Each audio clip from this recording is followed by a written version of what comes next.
Hello, everybody, and welcome back to EUSL. We're in week one of playoffs. I'm joined today by two very special guests. First up, we've got Sake. If you've ever watched ETOS, you've probably taken note of his gameplay. The menace of Fierce Fury, and of course, a man in Omega Strikers who doesn't need much introduction. We have Von, hailing from Sad Boys in NASL, a consistent top performer in North America. So very happy to have them both here. Sake, how you doing today? I'm doing fine, thank you. Von, you as well? I'm doing great, but I was just a little concerned that you didn't actually attribute me to my most famous team, which I'm most known for, which is Amy Hater's coach. So just make a production note for next time, buddy. You're right. That's my ride or die team, Amy Haters. So That's- just gotta make sure, shout out them. Those are the boys. I'll correct myself for next time. Thank you. Today we're gonna be doing draft to last, which some of you may have seen on EUSL before. Essentially, we'll have these two top players run through a couple of drafts, one from an NASL game and one from an EUSL game, and we'll just get their opinions on it, see what they say, see how things go. If we can swap to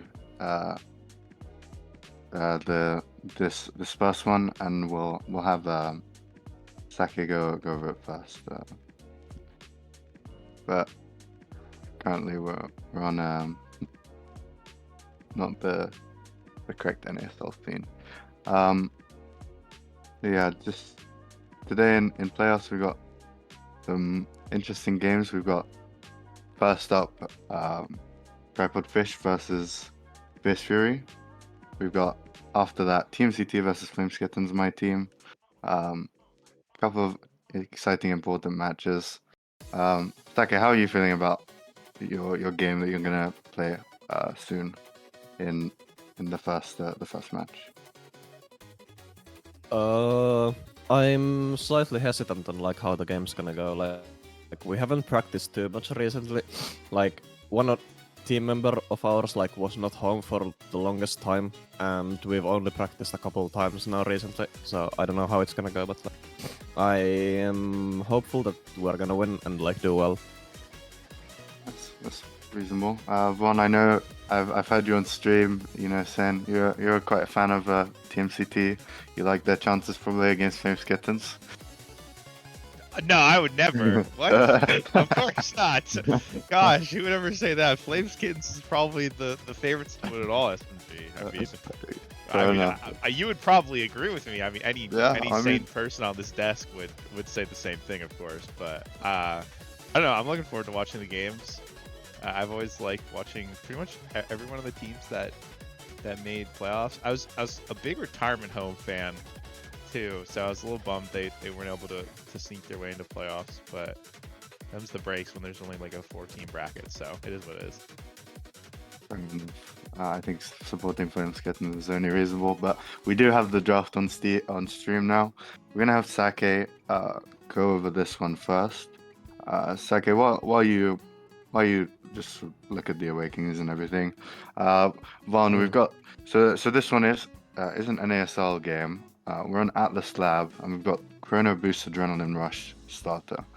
And one thing to note that is somewhat different from the EU region is that we see 3 mag souls being picked up here. Von, if you want to explain a bit about this mag souls pick that's kind of taken, especially North America, by storm. Oh, okay. Mag souls is the scourge on this earth. Okay, XDME left his mark on the game. He buffed this thing way too much, in our opinion. The amount of unconditional speed that you're just given from this gear is ridiculous. It essentially is.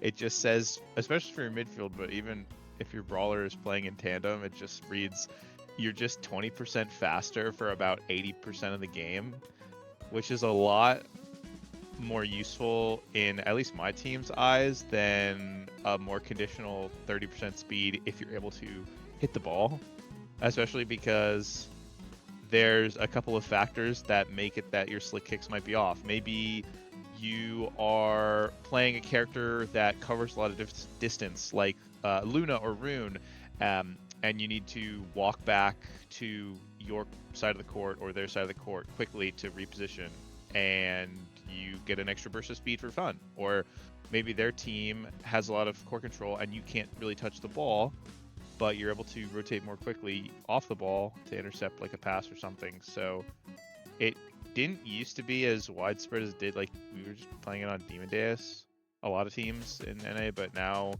it's really taken storm, and it's pretty much viewed as almost mandatory for at least midfielders, if not most brawlers. But some, including my brawler Bells, values like slick kicks on specific matches or maps. So kind of like a little bit of the reasoning why, where it's a useful survivability tool because it gives you the speed to dodge skill shots you wouldn't normally, as well as an ability for your character to just traverse the map off the ball and without the liability of having to hit the ball to gain speed for a less amount of time. So that's the gist of it, SMG.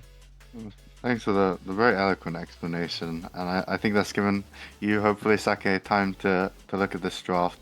So if you could run through what you draft on each character, you don't have to, go too deep into all of them, but any critical picks you think, and you could explain, that would be great. So go ahead. Okay. I was first of really confused about the mag cells as well, but I guess it makes sense now since Vonus explained it. I still don't agree with it, but on Kazan, I think I would go 1-2. I value 1-2 a lot on Kazan. I think it's really strong.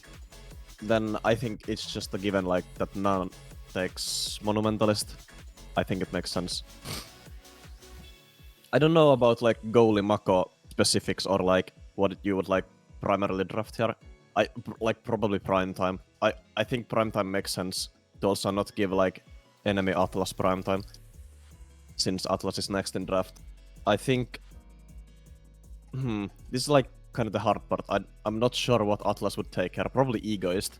I think Egoist sounds fine. When you get your flip, you can actually walk up faster and be more of a threat offensively as well. I think if I was this Rasmus, I would probably not go Catalyst against this comp since they're not really dealing damage. I would prefer to take Spark, and then I think the last player, Asher, takes Perfect Form. If you don't want to... Actually, don't quote me on that. Can we go back? Can Rasmus deny Perfect Form from Asher, and then Asher takes Spark? I think that makes more sense. I kind of forgot about the Perfect Form. It was invisible. Okay. But I think that makes more sense. Okay, solid draft from you. Okay, so Von, if we can get your opinion, I'll give time for you to, thoroughly explain disagreements after this draft is done. So just say what you'd also want to pick, explain the critical ones, and afterwards we can have disagreements. So off you go. Fair enough. All right. Well, I'll just go right into it. Just absolutely take a stab. So for most characters in the game, I feel like I have a pretty solid I'd take this, and I really wouldn't argue or take an argument, except for this Kazan character, bro. I can't be asked to play it or understand it really. I was between 1-2 or prime time, as is always the case, but there's some validity, I think, in the fact that it's ad rush start and the fact that core speed is super nice against melee goalies. So I'm down for a 1-2 on Kazan. Super down. However, I think I'd probably change on the Monu. I think, at least for me, when I've had to midfield versus midfield now. Okay, just had to double check. I struggle a lot with, ever since her change, her cooldowns are so low. 6 seconds on primary and 9 seconds on secondary, if I'm not mistaken, or it's 8 and 9. It's disturbingly low, which is really difficult to deal with, especially when you get a lot of like multi-procs off your secondary, and your primary is like a regular hit, not a light hit. So I would think perfect form on now. I think I like it a lot more than Moni personally, because you have so many more tools than the enemy midfielder. Like if you think about it, like it's Chrono Start, right? And for the midfielders, in my eyes, just based off like my perception of the position, whoever has their speed up so much more is important a lot more. So that's what I would take. For Mako, I guess prime time. I don't really know what else. Hold on, let me think. Because you want to leave up your Rasmus with options, right? Yeah. Down with prime time. So let's slot in prime time for Mako. And I guess Moniu's up now. Down to throw Monu on the Atlas and not think too hard about that one. And then Rasmus, what's he got left? He's got Spark. He's got Catalyst. He's got Monu. He's got one more question mark. What does he have left? I don't actually even know. Hold on. Catalyst. Egoist, Deadeye, Spark. All right, I'm honestly just down for the Spark. I'm a big, especially because it looks like there's no Sparks on the board. It just feels like you're undeniable as the draft goes on if you pick one up early. And I hate giving, like Asher the Spark here. And then on Asher, I guess you just take whatever you're valuing the most. At this point, I don't really care too much if I'm the other team what Asher would get, like if I'm blue team. So you can just slap on whatever. Let's just throw a random wheel for fun. She has 2 energy trainings and Moni left? No, just 200 trainings and Deadeye. Okay, I'm down to just give her an energy training and call it today. Flip whichever one production likes more. Boom. Okay. So we got some different drafts there. We'll just talk about the disagreements. This first big one, right? Becky, you opted for the Monu instead of the perfect form. Do you want to just go into a bit of your reasoning about that one? I know you're not a now player, but what made you choose that one? Yeah, I mean, I don't know much about now stuff, and I did not know like about the short cooldowns on now and like why you would take perfect form. Like I haven't seen that done before, and like at least like in our region, like in EU, like Monu now is like valued really highly. So I just think it's good. I don't know how good perfect form is, and yeah, I don't know. At least when I'm now there, I think I would also want to like leave perfect form open to like make enemy like deny it from Asher as well later on in the draft.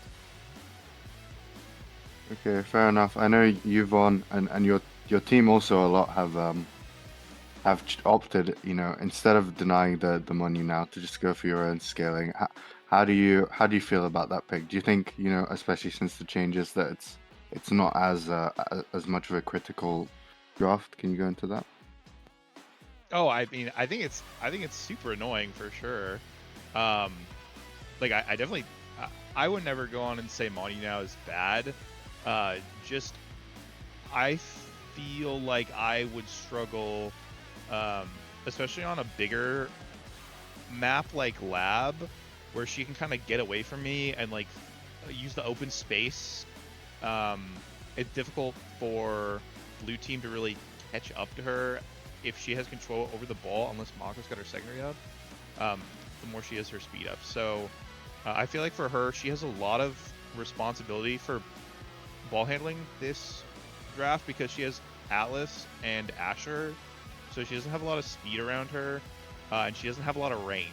Like this red side comp is super short range, except for a strike shot. You have no way to intercept a pass. Like your character will physically have to be there to get the ball. There's no other way to like interrupt their play. It's all positioning, right? So I value a lot of time having more uptime on your secondary, your speed, and obviously by proxy your ult.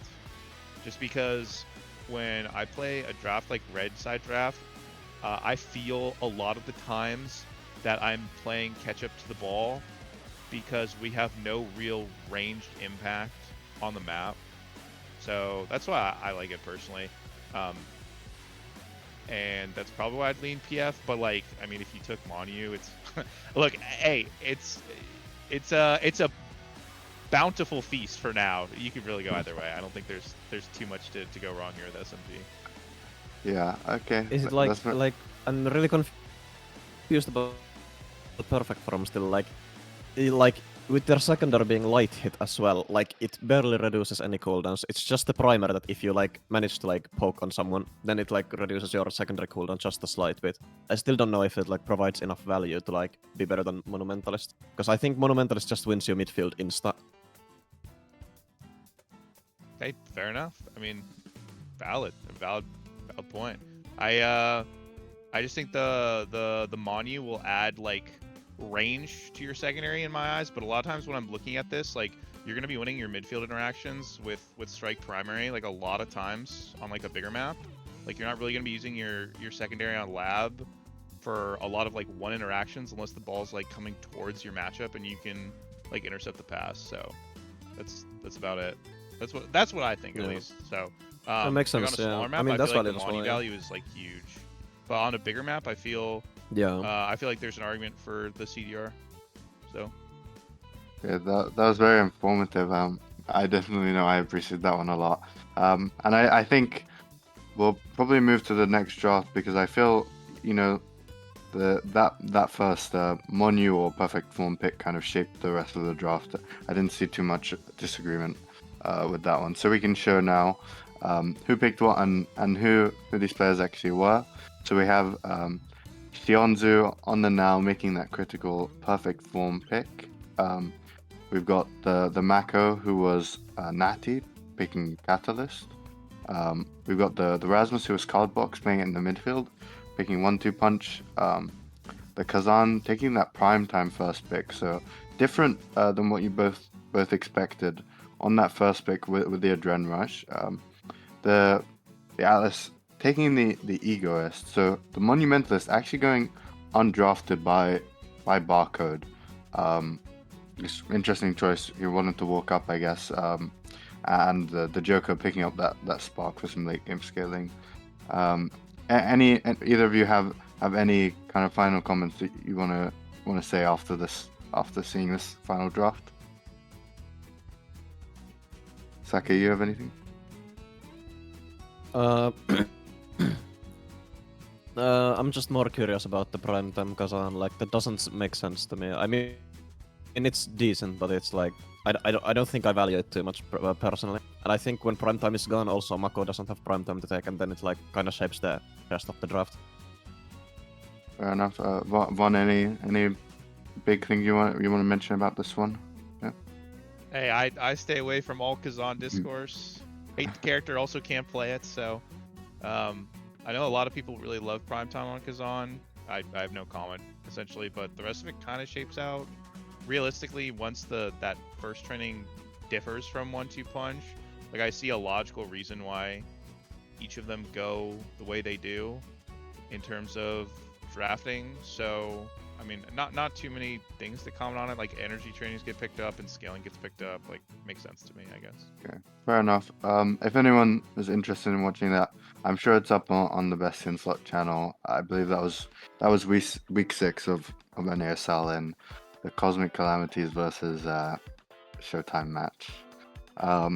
But let's move on to the next draft here, and we're gonna have Von, you go first for this one. So while we can give Von a moment, we can talk Saka a bit about this draft. So we got lots. We're on Imi's app. You know, we've got Rasmus Julie in play. What's jumping out from you, just like in terms of characters, in terms of what these comps are saying? What jumps out at you, Saki? It's up, and Rasmus and Juliet both are open. I think that's really interesting to me, that they're both open and they're both picked. I mean, it makes sense that they're picked. Like, I don't know what the bans were for this map. I'm really intrigued. There are sparks sparks, there are energy drainings. That's I don't know how much I like about like Juliet and Asher comp. I don't know how good that is. It doesn't really make sense to me. I feel like you're lacking a lot of core control. Even though the map isn't that huge, I don't know how good that is. Especially like you're playing two immobile characters against like Erasmus on app.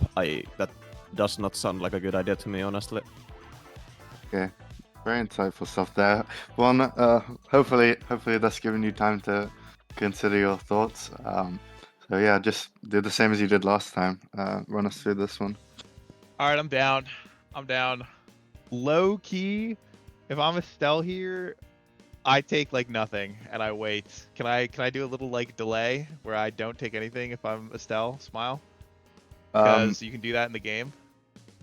Yeah, or am I mandatorily required to take one now? Let's hope they can. Well, let's say you jump to the Julie then. Okay, because yeah, because if I'm Estelle, like I want to see if my Erasmus gets Happy Star on this map. Like I'm down for him to get extra special, and then Julie has a really awkward moment where she has to decide if she wants to deal with extra special Rasmus. I mean, I don't know the set score, but if I'm Julie and I'm feeling myself and I'm him, I give him extra special. But I don't think I'm gonna do that. I think I'm gonna take it on Julie because I don't really want to deal with extra special Rasmus, even though it's like not great for me, and I would rather go 1-2 punch. So that's where we'll start with that. I think with Rasmus, I mean, I just think fight or flight is the most cringe thing ever, so I would just pick up the fight or flight. And then on Estelle, because I don't really care too. Oh well, I guess there's a debate where I don't want to deal with rapid fire primetime Asher, or if I take 1-2 punch. But I don't want to give 1-2 punch either. Yo, what am I supposed to drive on Estelle here? Hello, who was this? Are they here? I'll go. Man, Oh, it's Asher forward. Oh, Yeah. wait a minute. Oh, they're playing Asher Julie? Okay, my fault. Oh, wait, and she also has EUS Catalyst? Yo, this draft is cooked. You lost. Go Catalyst, Estelle. Just go. Just put both energy trainings in the bag. And then Asher can go... Yeah, go 1-2 punch or something? I have no idea. Yeah, Asher 1-2 punch, bang. Juliet 2 is in the building. And then Rune... I mean, I guess Rune just like picks up Timeless and calls it a day. I don't know. Yeah, boom, Timeless. And then, oh, Amy has Knife's Edge? Yo, that means they won set 1. Okay, so red team won set 1 and then lost set 2. Got it. So then Amy is just going to pick up Super Surge and then we'll call it a day, I think. I'm down. Okay, there we go. This draft a bit challenging, it seems, but you figured it out. Sake, if you can run us through the same thing.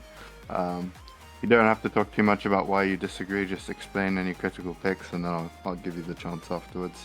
But there you go. Yeah, I mean, this draft is like I'm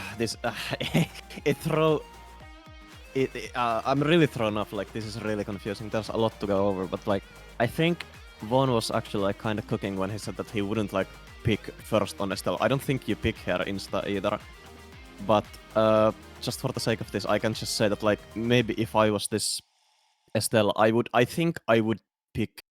I don't value the double energy trainings on goalie that much. I think I would go for Surge if I was this goalie Estelle, to like not give it to Aimee later on in the draft. And I think when you're this Juliet, I don't think you can give extra special to Rasmus. I think that you just like have to take it away. And I think Rasmus, in that case, when you're like Happy Star is taken off, I think you just go for Fight or Flight. I think that Awakening is still really, really good. What is left? There's like Sparks. There's 1-2. There's also, remember, there's also the Catalyst, because they do have Ego, don't forget that. Oh, yeah, true. I think it makes sense to then take Catalyst. Yeah, you're right. I forgot. Because you already have Egoist on like Asher. Yeah, it makes sense. Then there are Sparks and there are like 1-2. I don't think you care about 1-2 on goalie Aimee that much. Like, of course, like she can like jump at you, but I don't think it's like that big of a deal. But I think you would go for I don't know how good Timeless is like actually on Rune. I think I would just think- low-key go Spark because I don't Yeah, also I want to think in give your Spark draft to the going enemy Spark goalie. is good for Rune, right? For sure. Yeah, low-key. I just like scaling Sparks. Like it's second draft, you have like one Spark. I think you can scale Sparks really well into the next draft as well. And I think on goalie, I think maybe you just go Timeless on Yeah. Aimee here. Yeah, Try to that get makes value out sense. of your ult offensively as well. Okay, so we've got very interesting stuff here. Both of you, you know, interesting you saying, you know, this Estelle should just wait, see, because their Rasmus has such good stuff here. Just wait, give it the opportunity. But this a couple like crucial disagreements here is that you know, Vaughn, you chose to deny that Egoist Catalyst, which led to, you know, the Asher eventually getting that 1-2 punch, and Sake, you chose that the surge was going to be more value on the Aimee goalie. One, can you run me just through the strength you think of that Egoist Catalyst combination and why it was so crucial? Yeah. I think one of the at least when I play goalie, I feel like when I play Estelle, one of the struggles I have a lot is like a lot of times when you play like these ranged characters, like you're always using your abilities, you're hitting them and the ball, and I really don't feel comfortable giving Asher, like if I was playing defense, just giving her EOS plus Kata, that just feels bad. Essentially, I'm pretty reliant on my forwards to make sure she's like consistently dying. Which I mean, I have a Rasmus, but I mean, all good. I hate Asher. Can I be honest? This character's so cringe. Like POV, I ult with her like base kit with Catalyst, and now I have Egos as well, and I insta charge my flip, and then I run at Mach 50, and then it's essentially two characters that can dash punch with access now to like flip almost on cooldown unless she's dying. So I value that more for sure, especially because I'm Mom Boots on Estelle. So the only thing Super Surge is really giving for me is I like the deny from Aimee because it's really cringe, like Super Surge Aimee moment.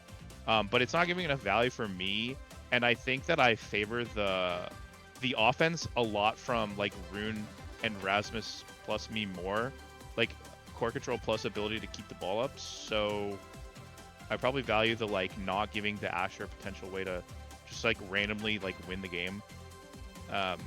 Because I've been Estelle in that situation, or like Luna, or like other like ranged goalies, and it feels super bad. I just don't like playing against it, regardless of if it's correct or not. Like I would just like beg my team to do that. That was about all the mindset is on that regard. I just hate Asher. It's not fun to play against, especially when she's slipping in your face. Feels unbeatable. That's probably my 2 cents on that one. Okay, fair enough. And now we've also got in the later half, we've got this, you know, Timeless or Spark. It wasn't exactly contention because it seemed like you both agreed. But Sake, can you explain why, in the context of your draft specifically, you think that the Spark scaling is more valuable for the Rune than the Timeless creator? I think for a closed map like app, like sometimes you don't even like Timeless makes your like pillar solid bigger. Like you might get like pillar denied quite often, like in closed maps like this when the enemy is running 2 melee characters as well. And I think like just going Spark in general is like really strong. I really like going Sparks myself, just cause like they scale really well. And this is just the second draft, so the next draft will be even harder for the enemies to draft, cause like then you will already have a lot of cooldowns from your Spark of Focus, and you have a lot of health as well. And then if you like get movement speed or something, like it's gonna be really troublesome for the enemy as well. I don't think Timeless provides that much value as like the Spark scaling does in general.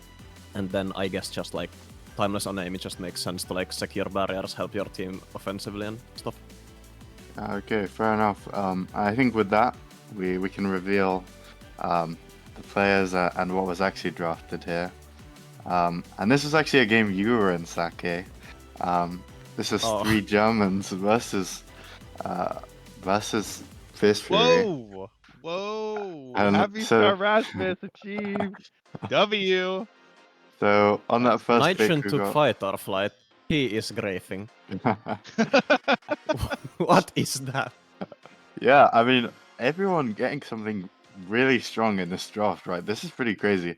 The prime time quite good on Estelle, but we've also got like the Catalyst Egoist, we have the Surge Aimee, we have the extra special Rasmus, Fight or Flight Julie, and the Spark Scaling for Rune. Yeah, this draft, I think a challenging one to work through for sure. But either of you, let's go maybe to Vaughn. If you have some final comments watching, any big griefs, any big smart moves that you saw in this draft that you want to comment on. Nah, low-key, these guys are right, bro. This, the fact that you already have Spark Focus, yo, give me the second Spark. I'll be so real. Going into rest of drafts, having double Spark, and then you still have, what, like, Hot Shot up? And pretty much all of, like, a lot of remaining good rune trainings are still up, because, especially with Ad Rush, like, you get a Deadeye in there or something, I'm down. So, low-key, the Spark is the play. Otherwise, I think if you're Julie... I mean, you think you are the best player in the world, so shout out to that player. Other than that, it makes sense. I still would hate to play against the Asher with Catalyst, but like low key, then you just hook her. You know, you're just Rasmus now. You just hey, if I'm Fang and Asher's not dead with flipping my net, I'm blaming forward def. Like it's all good. So. I don't know. That is a crazy give on Happy Star. I don't know. What do you think, Sake? I mean, that was exactly like my thoughts when you were explaining like how you hate Asher and you don't want to give her like 2 energy trainings, and I'm just thinking like it should not, like it shouldn't ever proc. Like you should never get flip on this matchup when you're playing against Rasmus with like you have what did you have, like what is it called, missile propulsion. Like you should always like kill Asher here. Like there is no way Asher ever gets flip. Like, if Asher gets flip and scores on you, it's your forward's fault, like, low-key. Like, there is no way you're ever gonna even poke this Asher to, like, give her value on the Catalyst, because you are gonna just go for instant kills with your hook. Like, that's not, like a realistic thing that's gonna happen. It shouldn't happen. Like, that, so that's why I don't value, like, the Kata ego at all in this case, especially. Okay. Well, there you go. A moment of agreement there, and if anyone's interested in watching how that game played out, that was week 6 of EUSL for Fist Fury versus 3.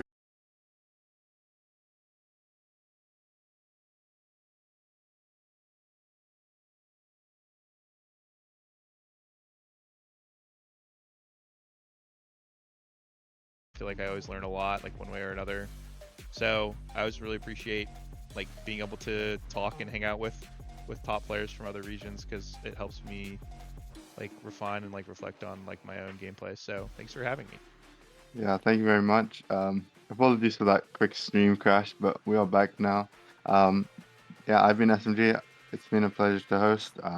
Don't go too far, because soon up we will have some very exciting things. Yeah, goodbye. Thank you for watching.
Hello, everyone, and welcome to not a cast, not a pre-show, but our all-star vote tallies. Well, first things first, just a quick run through of what it is. Past the end of the season, we polled all starters or any starters who wish to pass their votes off to their subs about their top 3 teams of players based on the value they brought to their team, among other things such as best sub, MVP of the season, and yeah. Now, I think the best thing to get started with here, we'll just take it right over to best sub. How about that? The best sub for this season was Llama-Craft. Congrats, Llama-Craft. And he played, I think, over 3 series with 5 different characters, played over 7 games, winning 6.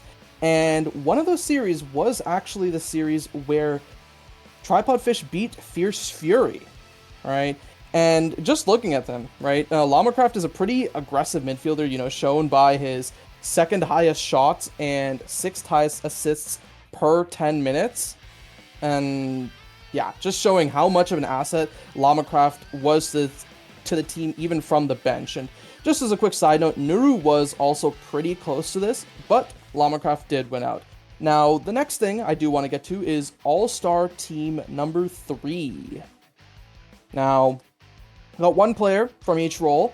First, of course, being Ayuki from the brawler position. She did show a lot of flexibility, playing in all of the different roles, but in the end, I believe she did play goalie position. Ayuki did play the most in the goalie position with her signature pick, Aimi, along with Vice and a few other picks. And she brought a lot to this team. Now, next, in the midfield, we have Lucas. Maybe not having the best showing just as an overall team-wise with 3 Germans ending up, I think, 1-6. He still performed outstandingly just as a solo player. And, well, it's shown by the fact that he did make 3rd team All-Pro. And for forward, we have Venom Yami from Tripod Fish, which, after a role swap into forward pretty early on into the season, changing with Donkers after the original roles didn't work as well as they were hoping to, he has still played very well on Zentaro and Rasmus. Now, next thing we have is All-Star number 2, right? And I don't think this will be nearly as surprising. We have Fang in the goalie position, and Zarhainef in the midfield. Fierce Fury maybe not being nearly as successful as last season without that same 7-0 season. Instead, this time ending up at 5-2. They still looked pretty strong, and that's kind of shown here once again by being in that 2nd team All-Pro. Now, joining them is Cookies from TMCT in the forward position, and he has still looked amazing in this season, right, alongside TMCT going undefeated. Now, finally, let's get over to All-Star Team number 1, the players which kind of provided the most influence to each of their teams. And, well, to no one's surprise, TMCT and Fierce Fury make another showing as Sloth and Giovanni round out goalie and midfield with Sake as the forward. First, Sloth and Giovanni being huge contributors to TMCT's undefeated season.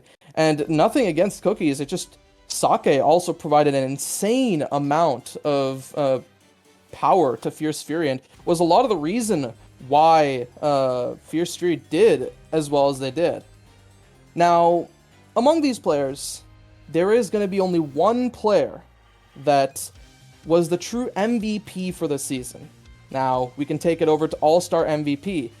All-Star MVP for this season is Sloth. And, well, Sloth, Iron Wall, we can kind of see that just by, you know, how many saves he's had over the season. And he's been kind of this rock in the net for TMCT, while Giovanni's Cookies were up in the front making the plays, bringing TMCT to the win. Sloth was making sure that no one could get past TMCT and take it the opposite way.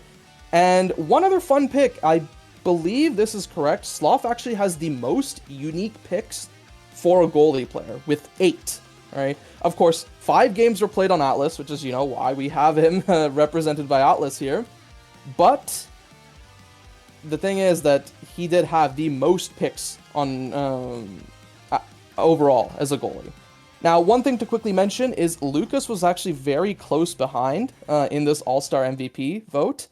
And just as a quick run back for some of the close votes for the All-Star teams, Sloth had a pretty big difference over Fang between first and second. And Ata was actually in fourth, really close to Ayuki, who was in third. Then for midfield, Giovanni and Zarhainov were pretty close as well, with fourth and fifth being Grim and Donkers, who weren't particularly close to third. And for Brawler, SMG was actually relatively close to Venom. Now, with the actual votes having been tallied up, there is one more thing I do want to look at before we get into actual playoffs, which are the All-Star record breakers. Now, over the season, we've had many games played, of which some players have gone ahead and broken some of the records that have been set in Season 1. First things first, Layfire. He has the most orbs, taking it over Alex from 390 up to 452. He has been a big orb muncher. Now, Zarhainov, right? Most assists, actually taking away from Sloth in Season 1, which is interesting. Sloth, you know, being that goalie pick in Season 1 with most assists. Now, Zarhainov showing his aggressive prowess, right? Once again, racking up even more assists. Now, another record that was stolen away from Sloth was by Lucas at redirects. He barely beat Sloth with most redirects this season. And once again, this is why he made it onto the All-Star team number 3. And finally, Ayuki from Flames Kittens taking most damage over Nefarious Deeds by 8,000. And just quickly taking a look at the remaining records that had not been beaten, right? Goals was almost beaten by Cookies this season, but Zoe still holds it by 2 goals. The saves, also relatively close, still held by Lucas in Season 1. Ata nearly made it. Shots, Lila still has 930. Geo was relatively close. But then the big thing, Zoe had nearly double the kills of Sake this season, who was the closest to making it. But I suppose that's about all we have for the MVP awards and just all-star situation as a whole. Now, with that, I don't think there's that much left for me to say, as the teams I think are pretty much waiting to get into game. So I'll send us off to a short break, we'll do a quick caster transition, and we will be right back.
Hello, everyone, and welcome to EUSL Season 2 Playoffs. I'm Tripod, and this is Fish, and we are here to cast Fierce Fury versus Tripod Fish. Yeah, we have the Fish here with the Tripod there, and this matchup is going to be probably one of the better matchups to see as we are heading out to the Taiko Temple, ESL's greatest map, as we have Cast Last and Spark of Focus as our starts here. And our ban specifically would be Fury on Juno and Fish taking away Sake's X. What do you see in this matchup so far, Ether? Like, do you think it's going to be one of those really fun KO games, or is it going to be board control? I think it'll be a little more KO focused, especially with how the Awakening rotation has shifted, right? I think that's a pretty big thing that'll change things. One other thing I see is Fierce Fury has reverted back to peak Fierce Fury when they just kept banning Juno all the time. And yeah, so I think the thing to look for is Fang will be on Vice here, which is a pick that I think I've seen him play like once or twice in EUSL, and I think it has looked solid. If not EUSL, maybe some weekly or something.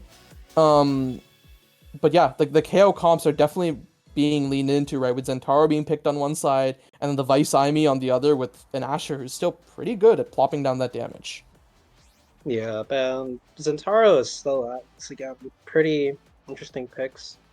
And on the other side, I think it was Ivy, Vice, and Asher. Again, Yep. You said Fang would be on the Vice. I think it makes more sense just because of Zarhainef's champ pool, right? Yeah. It just makes a little more sense for him to play Aimi than Vice. I guess he might still be more comfortable on Vice, which I'm not familiar with, but just based on the picks. Yeah. I mean, another thing to count into the fact is that Fury is picking first here. I think that with the regulations and stuff where you have first seed picking what they want first, I think Fish wanted to play Taiko first, and then they let Fury have first pick, which is interesting. But in terms of that, it's off to a really fast start, you know? That first barrier falling already, it's pretty big as Donkers is, again, really low, because you have the amount of damage that's been put on. Yeah, Vice Aimi definitely very powerful when it comes to damage. A great sidestep out by Donkers after the Rose Warp to make sure he doesn't die there. Still staying alive, helping Fozy and Venom on this defense, but we have one barrier taken a piece, but the core is now on the side of Tripod Fish. I mean, first off, they had to focus on staying alive as Estelle falls down really quickly and pressure is being built up really fast as that second barrier does fall, but Sake, looking low himself, has to evade there, but an unfortunate double kill has gone to the board as well. Fierce Fury kicking this off of a bang as Zentaro is forced to flip out, and it's back to a 2v2, but only one goalie there, being Fang still alive. Yeah, only one goalie, and now we are back to that 3v3. A great strike out by Fang means he doesn't have to commit this flip. The pass down to Donkers. Donkers looking for some sort of chance here. The flip being committed, and it just goes all the way down around to Sake, and now flowing around to the other side. Fang is not in position, and that is the opener for Tripod Fish. Yeah, great opener here, and unfortunately double kills do come up, but they still do hold on, and as we said a lot of times, you just have to find that point where you are able to commit and you're able to confirm, as one barrier does fall, but you need to have both barriers and that goal fall. As a lot of damage is being put out, Donkers being put almost to stagger level, not yet though, but both barriers falling for Fierce Fury means that they have a chance to score here, and Zarhainef having a flip as well, might even use this on the power play, as it's coming alive right now, but unfortunately it's still saved as a player goes down for Tripod Fish. Player goes down, and just now Sake regens, making sure he's unstaggered. Now this is all but set for Fierce Fury, but not if Fozy has something to say about it. He is holding, and that's one barrier taken. Maybe a second to be found as Sake evades, makes sure he stays alive, but there is a lot of damage being traded onto the health bars of Fierce Fury. Yeah, and Sake is still being put on stagger level, has to go for the orb, and does get it though, not even losing a barrier in the process. It was almost unsavable, but still, Fang and Zarhainef, the great duo, is still holding on to that one barrier really well, as they're trying to cut through, and it's looking like it's not doable just yet, as Fang also gets his flip online. Yeah, Fang's flip comes online. A lot of damage onto Sake. Sake, he is now staggered once again. This is the life of a brawler. Very tough to stay alive. But the core, it's not hitting that barrier yet. That barrier is still alive. Great clears. Sake finally falls. Now it's a 3v2 in favor of Tripod Fish. Now Zarhinef, he has to walk back on this defense. The flip for Fang a little too late. The barrier does fall past up to Zarhinef. Zarhinef looking for a play. Goes down to the opposite side. Sake does respawn. But the core, it stays on the side of Fierce Fury. All it'll take is one good strike. But the bounce off the middle drum. And it goes in favor of Fierce Fury. Oh no, that dash back was not the right. The dash back was fairly unfortunate, and that led to another goal. But again, it's looked really even so far. Like both teams have been committing really well, and even though a lot of damage has been dumped down on both sides, it's like it's being held down really calmly. And I think that's what you just need to see as a playoff team playing against each other. You know, like having to stay alive there as both flips are burned. And unfortunately for Fozy, he has no flip and no energy, and also no barriers, and he's left in a 1v1 versus Sake if it's possible. Yeah, I mean, on the bright side, Tripod Fish does take a barrier in response, but having no flips and an open net with Zarhinef, who has a flip, and that Firewall Sentry, it's pretty tough. But a great slashing strike out by Venom means that the core does go past and hit that barrier. Now Venom, he has a flip. He actually uses it to make sure he gets rid of Zar's flip, and now in this power play, Fang has to make sure he uses flip appropriately, but I don't know if he'll get a chance to because of these passing plays. I mean, so far they're playing the 2v3 defense really well so far, as Sake comes up with a flip of his own and Fang as well. And as Antara looking low himself means that he will be staggered here, but forcing out the flip is Donker is trying to get Fang to fight, and he does, which is unfortunate. But Sake, with a flip of his own, he forces the flip and he finds the top side! He actually found the top side angle. Well done, Sake. That's all I have to say for that, honestly.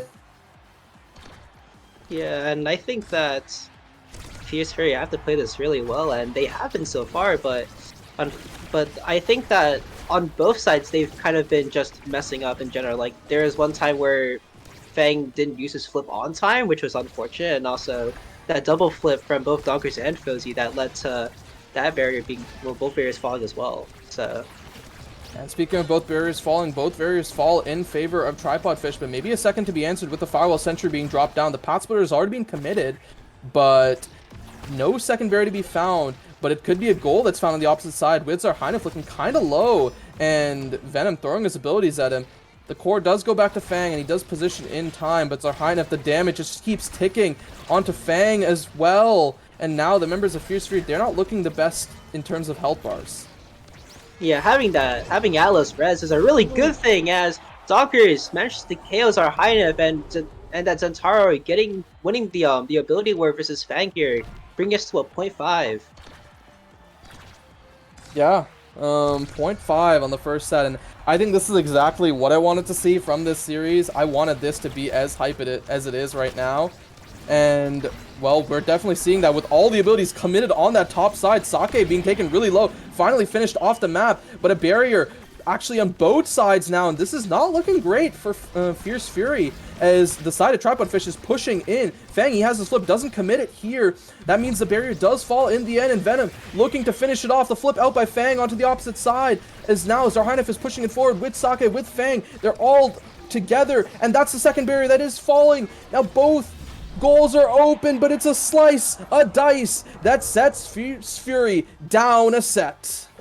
Yeah, that was just a chaotic point there. Both barriers being fallen due to unfortunate time strikes, but we have to look at this draft here. This draft looking very interesting. Yeah, specialized training and heavy impact on the board.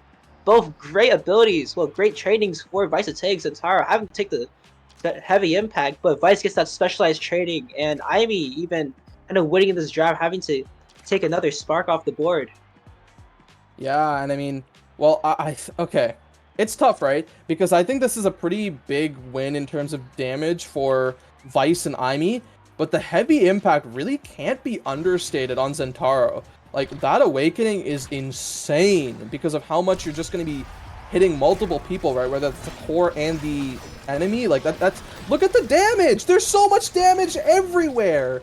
And, yeah, we see that too, right? With this missile pop coming out from Atlas, like, that is no slouch either. Yeah, Missile Prep Atlas is like a saving grace right now, and even the just having Atlas on your team is just an amazing save. But it might not be a save for Fierce Fury as they're taken to stagger level. In fact, having to push up, try to get something going to keep this point away from turning into a complete disaster. But so far, it looks like Fierce Fury are doing most of the work so far, keeping it away from Donkers and Venom Yami as Venom Yami is still stuck, trying to keep Sake away as Donkers has to push up himself. Oh, and a great strikeout by Sake sends it through his own path splitter, forcing Fozy to burn his flip. And, well, that is really bad for Tripod Fish as the energy advantage is sorely in favor of Fierce Fury. Yeah, but again, it's all about having to commit and win as double barriers found. Sake, that core leaking out. That's a 6 point. That's just a 6-second point right there. I mean, is there more to say than just Asher? But to be fair, Sake played that insanely well, right? Recognizing that he has the abilities up to make that play. And, well, he did. But Donker's answering in kind. He was not happy with how that ended and takes a double barrier for himself. But actually saves the double barrier from being taken on the opposite side. And the strike, just cruising slowly across the map, sends it into the goal of Fierce Fury. Oh, no. I mean, it was 1 point, but that 1 point could be the spark of the return here, but not really. I kind of lied there when I say that because energy is still on the side of Fierce Fury, and even though that core does leak out of the pass splitter, it's still you just have to defend against core flip after core flip if they're able to get in, and that triple offense is doing so much damage here as everyone is bought to at least half stagger, but they have to push back right now if they want to keep this going. But Oh my god. But oh my god, KO coming out and also Venom Yami, but I also get KO too! It's a 3v1 and it's going right in! Fang with the Supernova! Yeah, that was murder. One might say mass murder. And, well, Sake does have something to show for it, being MVP now. And, oh, this is a really tough draft. I don't know what he goes here, if it's Might, Catalyst, Fight or Flight, Perfect Form. All are amazing options, I would say. Or just, you know, Spark, but I think the Spark might be getting denied here or going for third Spark on Timey. Yeah, denied. Yeah, their Spark of Army has to be denied, and Atlas having to make a choice. Unfortunately, gets his Twin Trap denied, and Ooh. Sake also picked up the Fighter Flight. Zatara picked up the Super Surge, but Catalyst in Perfect Form on Atlas and Vice specifically, kind of looking great, sort of, as we see Fierce Fury kind of swapping over to try to even out, trying to scale off the basically off start if they're able to win Strike Wars against Estella Zantara specifically. Yeah, I think Perfect Form Vice is a little scary, despite, like, you know, her not having as many abilities just cooldown-wise. It's still relatively scary because it just pumps up her damage, and the moment she gets stuff to help with cooldown, or sorry, to get stuff that helps with damage even more, it's going to make her an even larger damage threat. But speaking of damage threats, Zantara is definitely one, and that's how Sake gets taken off the field. A flipping burned out by Fang, and now Donkers and Venom, they need to find a way to answer on this power play, but they're really not, as Donkers is taking so much damage. Here, Donkers has to try to just play life here, and if you don't play life, it might be over, as we've seen already, as he gets KO'd off the map, and Zarhaina with flip of his own, he might be using it if possible, but it gets knocked out by Centauro, and now Fozy having to split against Sake, but tries to force it through and doesn't get it. That is just unfortunate right there. Yeah, it's one of the cardinal sins of goalie, right? You really don't want to be flipping in front of an Asher unless you have to, and, well, even if you do, you just have to figure out a way to beat it. And I think he had a chance to send it around to the, like, just corner there, but, you know, opted to just try sending it through the Asher, thinking that he could win it, and unfortunately he could not. But on the other side, right, the damage coming out, right, looking at Zarhainev's HP bar, Sake's HP bar, it's really not looking good. And hopefully for Fish, they can find something here after a brutal second set.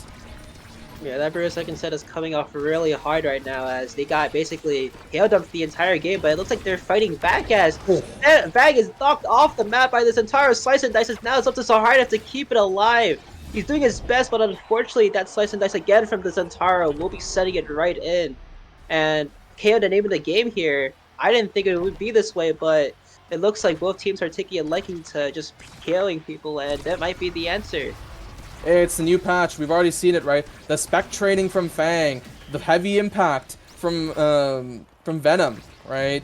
New picks that came out in this patch, and well, definitely showing their prowess.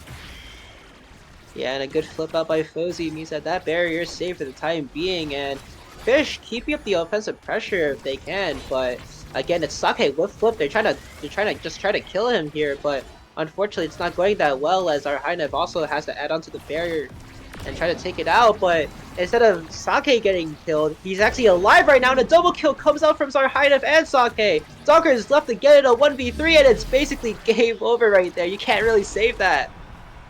Yeah, basically game over, right? And, well, this is... I'm not going to say it's looking all but done and dusted for Fierce Fury, as it's just the damage on both sides is a little disturbing, and it just changes hands so quickly. Speaking of which, that's a kill in favor of Fierce Fury, but the moment that Centaur comes back, he's going to have a lot of cooldowns to work with, a lot of stuff to deal with the HP bars on the opposite side, but maybe they're not even going to give him that chance. Maybe they're just going to make it so that they just take this goal before that even happens, and a flip having to be burned out by Fang. Sake actually getting taken off the map, flip burned out by Zarhainev in response, but now it's stopped out by Zen. Fang with the flip, charges up the Supernova, and super it is as he sends it to the bottom side. Yeah, bottom side, just taking control of the fact that you have basically a accelerated part. You have a particle accelerator right in your midst. As again, Sake with the MVP, he has Big Fish and he has Big Fish and basically Fight or Fight as well. He might even go another Size Awakening just to add on to the fact that he could just bully people. But instead, he opted to stagger Swagger too, making sure that that Fish can't really just regen and stay alive, as Zentara is forced to take another spark away from Yaimi, but Yaimi getting this extra special as well. Still going to be a really heavy damage oriented game. Yeah. I mean, on the bright side, at least Zentara started with a spark, so it's a second spark for him. But a lot of really strong pickups for Fierce Fury. And one thing I kind of don't want to understate too much is this glass cannon pick, right?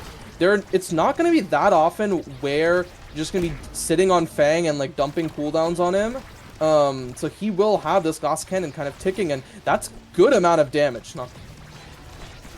Yeah, a lot of damage pumping out, but it doesn't really matter if you can't save that second barrier as Sake with his primary just kicking it out and putting Fozy in a really tough position to save, but still they have to work through an Alice with flip as well.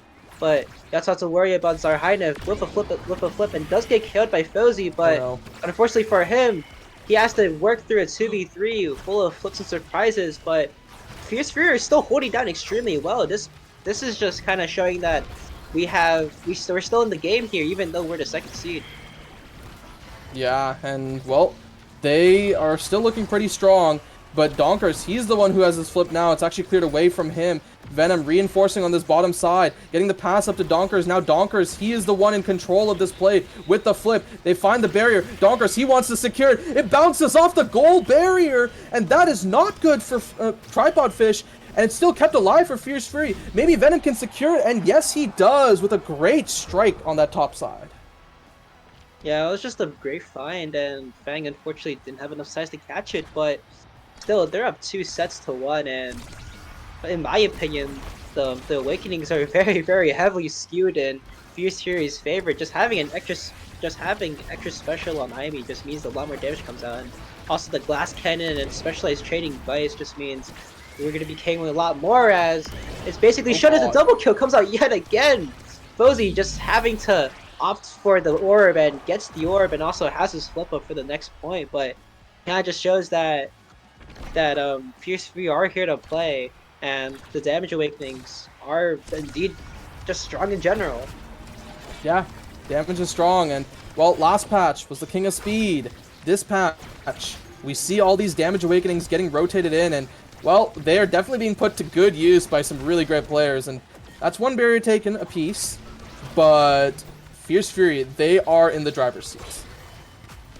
Yeah, so far the momentum has shifted a lot, and with the Atlas res up means that they're able to be a little bit more fearless and push up whenever they need to. As Sake and both Zardev are about to fall. Zardev falling himself, and Sake that's to nothing as the passing play from Donkers to Venom secures that second point right there, and it's looking like Tripod Fish are here to bring it to a set 5 if they can secure this point.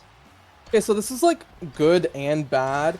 I almost feel like maybe they just stall out the point a little bit more because of how low Sake was. They can maybe look for that finish on Sake, who is so close to getting that flip.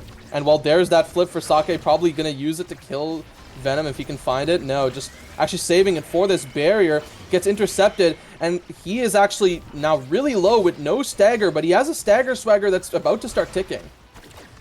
Yeah, that Swagger might be put to good use if they don't find the KO soon. They do find the KO though, but again, you have to do a supernova and double flip.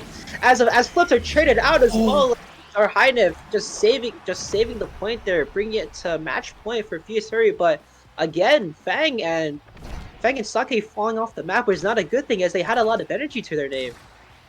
And we talk about how cinematic that was. Like, it's back and forth, and I don't know. I'm just speechless after that. Holy. Yeah, but speechless no more to be as Sake finds both barriers here, and it's looking like the match point might be on the horizon. If so, game 1 might be taken, but we're gonna see if Tripod Fish can hold on as Fozzy is forced to burn the flip. He unfortunately missed a strike shot, means that he has to burn the flip. But Zentaro with the corner offense still trying to keep it alive for the time being, but again, it's basically 1 parry to none. As I say that, I cast the curse it. And Venom, you have complete control as Doggers! Holy crap!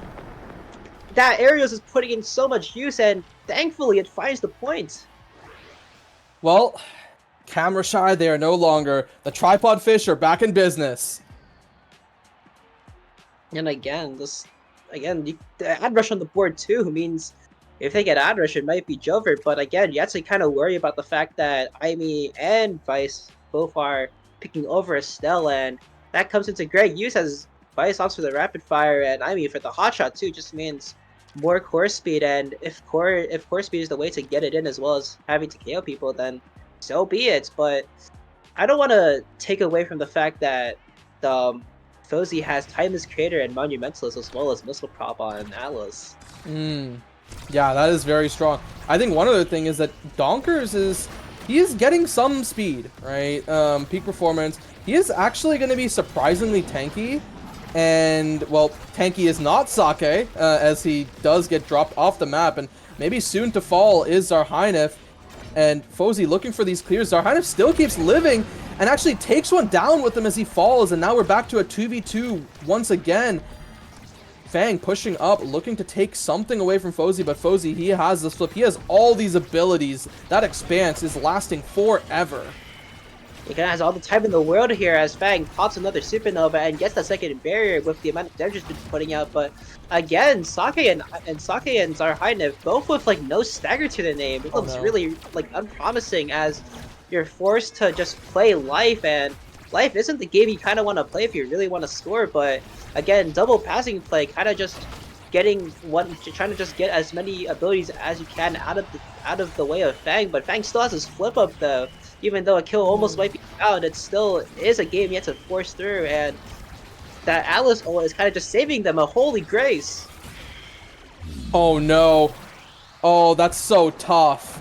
I think the big thing that really happened there was the core getting sent up to top side actually saves our Hynef from dying to the Oni's blade from Zentaro, right? And because of that, Zar was able to continuously impact the map and make it so that Fierce Fury got themselves into a great position offensively. Yeah, I think that glitch up saved them as Venom Yabi knocked off the map. Another 2v3 power play, but let's see if Duncan can keep it alive for the time being, having to deal with 2 flips of his own. Fozzy having to force out a flip of his own too. Woo! But again, just the amount of damage has been put out, even though he got killed basically off of knockback, it still doesn't matter, as if you're KO'd off the map, it means that you're put in a really bad position for a power play, as both barriers do fall down for both sides. So Hynef coming back online, but we're going to see if he can keep the pressure going for the time being. Yeah, and the middle drum, or sorry, the side drum actually saving Fang from dying there. And now this is looking really good for Fierce Fury because look at the energy advantage they have. It is slight, but it is important as 2 flips are actually ready on their side for this offense. Donkers needs to be careful about his life as a primary flip could just take him off. And Fang, he has a flip ready of his own. The pass coming down to Donkers means that Fang has to teleport back on this offense. Tripod Fish is looking good. 3 flips already ready. Flip to the opposite side from Zarhynef. Zarhynef looking to intercept the pass play. Venom, he's looking to secure it on this top side. Second flip burned, waited out. The third flip burned out of Sake. Venom, he is lifting, but Venom, no! You can't do that! The EI rush backwards! Oh no! That was cinematic, but in the wrong way too. They had such great energy. Well, they had such great synergy with each other, getting out all 3 flips. But again, you kind of just don't go there. Just unfortunate, and we're gonna have to see if Tripod Fish can bounce back from this. We have to see if they're able to secure this point. If they are able to, as all members of Fierce Fury are brought sort of just out of place here, as Fang basically with half staggered. But again, you have to worry about the fact that you have 2 flips online. Yeah, I mean, great flip out by Fozy, making sure that the core doesn't actually grab their barrier. And the second barrier taken this time, hopefully there is no fumble from Tripod Fish, as they cannot afford a fumble. But Venom, he's taken off the map. Donker's looking for the finishing off Rose Warp against Zarhynef. He actually gets the flip that finishes it off, waits menacingly, and flips it in while Fang is out of the net. Yeah, just a great flip in general. I mean, they're just getting the KOs they need, but they had to come back 2 more points right here in order to win it, and their energy department isn't looking really that great, but we're gonna see if they can keep it going, as unfortunately Venom Yami does fall off the map. So 2v3 power play coming online for Fierce Fury, but it seems like Fozy is holding on for dear life, has to flip it out as well. And unfortunately, that one barrier does fall with Zentara coming back online. That second barrier falling from Donkers as well. And again, Ivy with no energy and health there. There's a double KO coming out. Sake having to force a 1v3 auto, so let's see if he can do it. He's holding on right now, but it might not be game just yet. If he's able to hold on, and he does! He's holding down the barrier with dear life. Sake, he just held on. This might be that all-star #1 team performance that we wanted to see, but he is about to pay for it with his life. Venom, he has the slip. He's trying to walk forward. Donker's trying to get the core forward to Venom. Not able to just yet. Venom, he needs to save the slip. He needs to live, and he burns that flip to kill Sake. He's looking to close out for a set 5.5. We are here.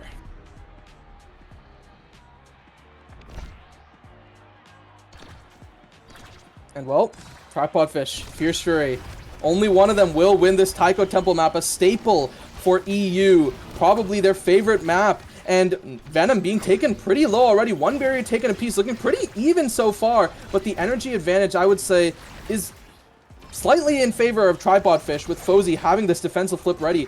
Zarhynef might actually pay for not burning those evades with his life. And there's that missed piercing shot. That means that I don't think Donkers has anything left. And now Venom taken off the map. Fozy has to burn this flip. He's taken a lot of damage too. But now Zarhynef, he's waiting back, giving Fang a chance to walk back. It's looking so risky. And the Rose Warp out by Donkers. They find it. Tripod Fish taking game 1.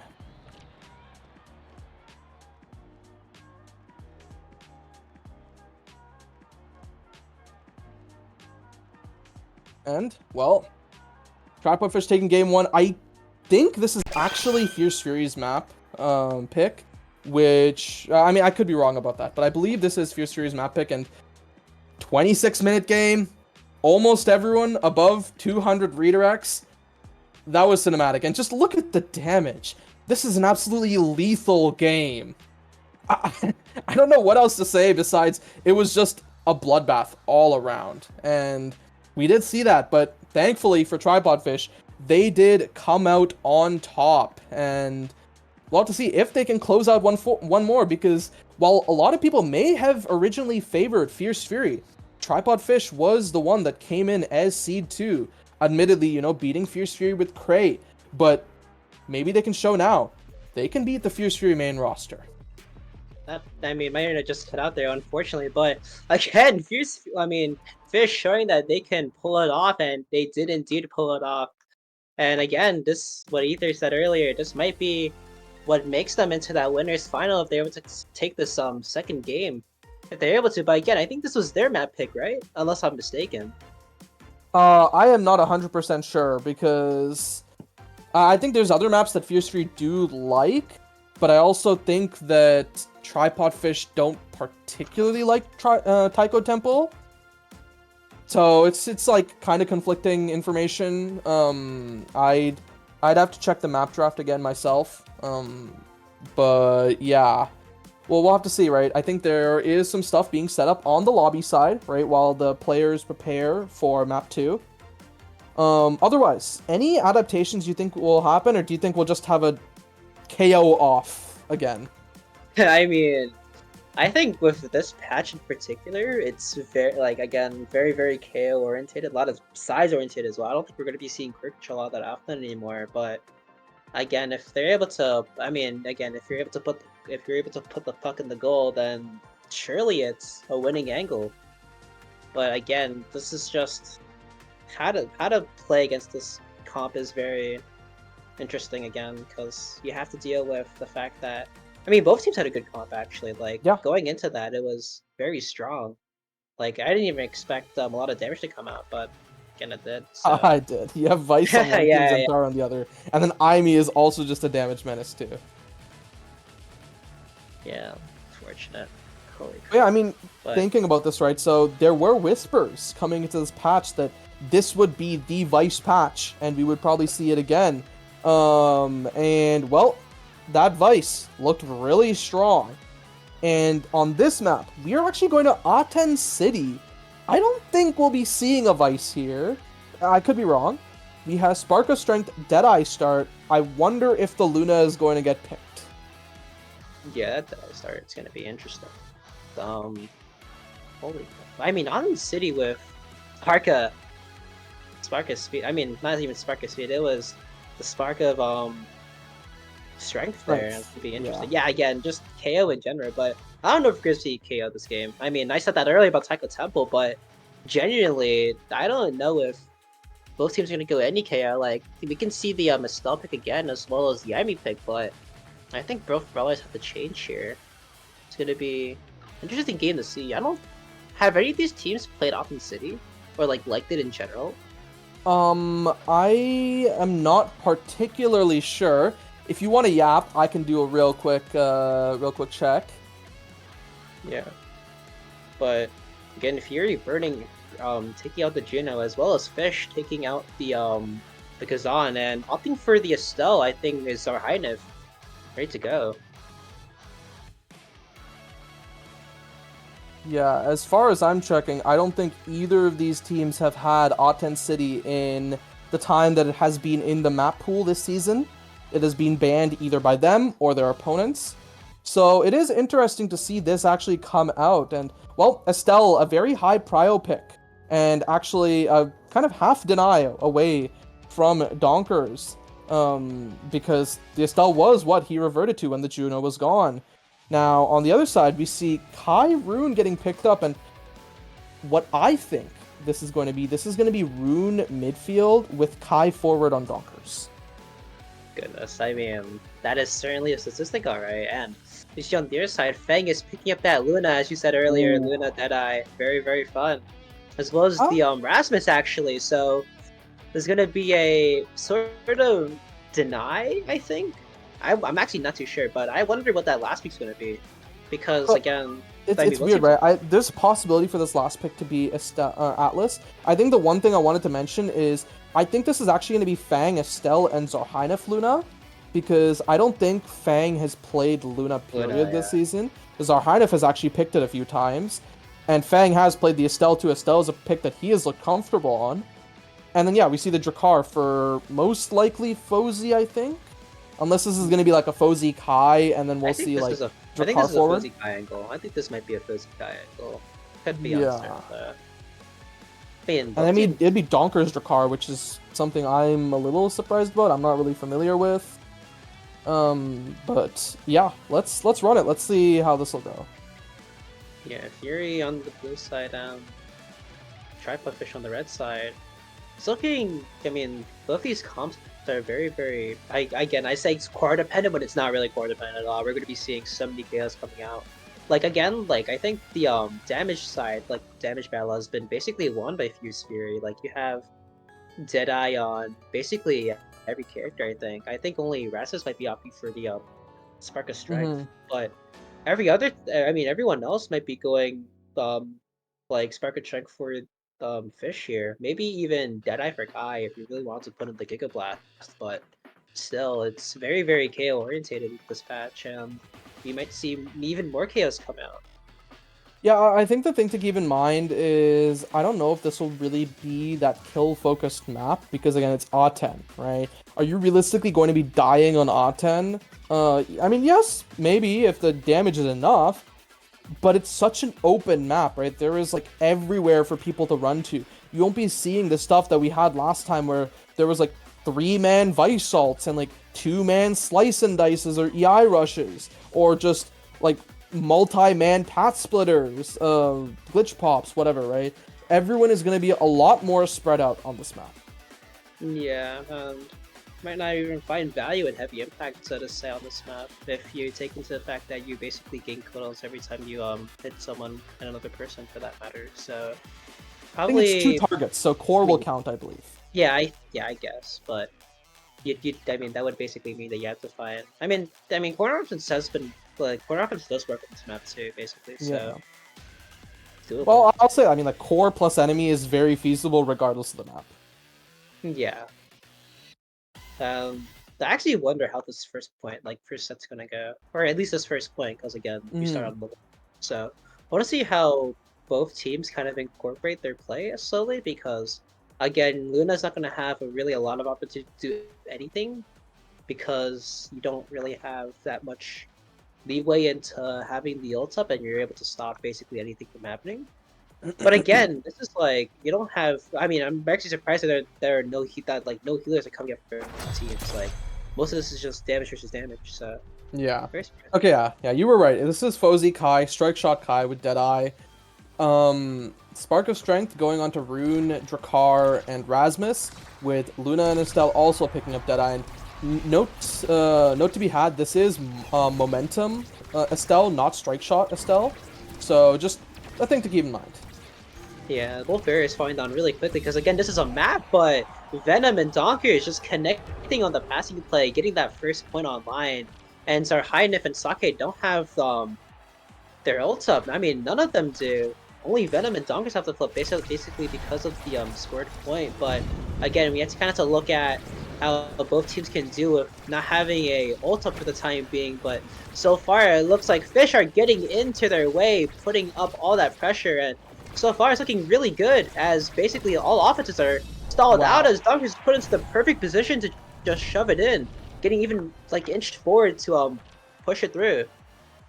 Yeah, I've said this before, and I genuinely think right now Venom's Rune is his best pick, and he has shown time and time again that he is really clean on that pick, and yeah, once again performing really great on it. And the Tripod Fish, they're looking like sharks. Yeah, the blowhigh coming through as one flip about to come out, and basically Donkers has to fight Venom and Donkers have to fight their Fangs flip as well as Zarhainif on the defense. But we're gonna see if this is doable as Donkers has to flip there to evade, but not Sake, but Zarhainif is actually the one to fall, and the power play coming out, but for the time being they're able to keep it alive so far. Having to double goalie there, Zarhainif coming back online, but Fozy with a flip too means that barrier might be staying alive for the time being if Sake is able to even get close to it. Yeah, and I mean, getting close, he's really not getting these chances for, right? He's having to sit in this midfield, and finally he gets a shot, but it just burns the flip from Fozy and just goes to the opposite side. The control that this Rune Drakkar offers is surprisingly high, and that's just why it's been a 3-0 dominant set in favor of Tripod Fish. And well, this Drakkar might be rewarded with something like the Fight or Flight or the Stacks, or even just the Rapid Fire if he wants it for himself. Yes, I mean, I think Drakkar just goes Rapid Fire because again, you already have 2 Shotgun Blasts, but a little speed is appreciated, honestly. Like, Rune opting for the Fight or Flight too, and you kind of have to just worry about the fact that this offense in general is going to be extremely strong because you have speed and basically more shotguns coming out. Yeah, and I think it's a really tough decision for Fozy there, whether he wants to deny Big Fish or Stacks, because I think one of those should be going off the pitch, and 4-second goal. There's not much else to be said about that, so I'll just continue, right? I think Fozy opting for the Big Fish because I think he is more scared about the larger primary size and just larger strike war potential from that Big Fish, as opposed to the Stacks, which just make Sake a quote-unquote second midfielder in a way with the map control he will have. But Donkers and Venom are already playing this offense well with that second midfield. And wow, what a dribble by Venom and just sending it around Fierce Fury. They're playing so well. Yeah, they're already 2 points up into this set, which is kind of scary actually. Like the fact that so far Fish has been showing complete dominance of this game is not something you really want to be a fan of, because again, this they came into this, well, Fierce Fury came into this with a sort of easy win, quote unquote, but so far it looks like they're getting steamrolled as well, as basically they have to play triple goalie right now. Even Fang for the flip, but it's unfortunately denied out. But again, as I said earlier, this was supposed to be complete dominance by a team, but instead it's looking out to be for the other team, just a complete turnaround. Yeah, I mean, I feel like complete dominance is maybe slightly inaccurate. It's just, I think Fierce Fury maybe slightly more favored to win. And, well, the favor definitely looks to be in the opposite side, as a great Molten Bolt out by Donkers finds the angle onto the bottom side. And, well, we are one set away from Fierce Fury getting sent to the lower bracket in potentially 9-0 fashion. I mean, that 9-0 fashion is looking really extreme here, as Rune being the MVP of the set here too, having to pick a lot of options. I think, yeah, you make it go timeless, and then you just save prime time for Jakar actually, but it doesn't come out there. Jakar having to maybe have to, get that spark up. Yeah, 2 sparks open, both Donkers and Venom getting a spark out of that. Okay, all I'm saying is I think there is a very real reverse sweep condition here now, because Zarhynef has a good amount of speed. Sake has double size plus stacks, so I think this is very doable. And wow, Zarhynef already getting taken off the map. This is not looking good for Fierce Fury, as Fish, they take their barrier, and now in a 2v3, Fozy, Donkers, Venom, they want to close this out. A great death touch. The boost not actually catching anything, but the Molten Bolt not catching anything either. There's that Crater Maker. It does send it around. But Sake, he's on this offense now, and with some size, he could make some plays for himself. Yeah, so far it's been really, like, unfavored in terms of just how...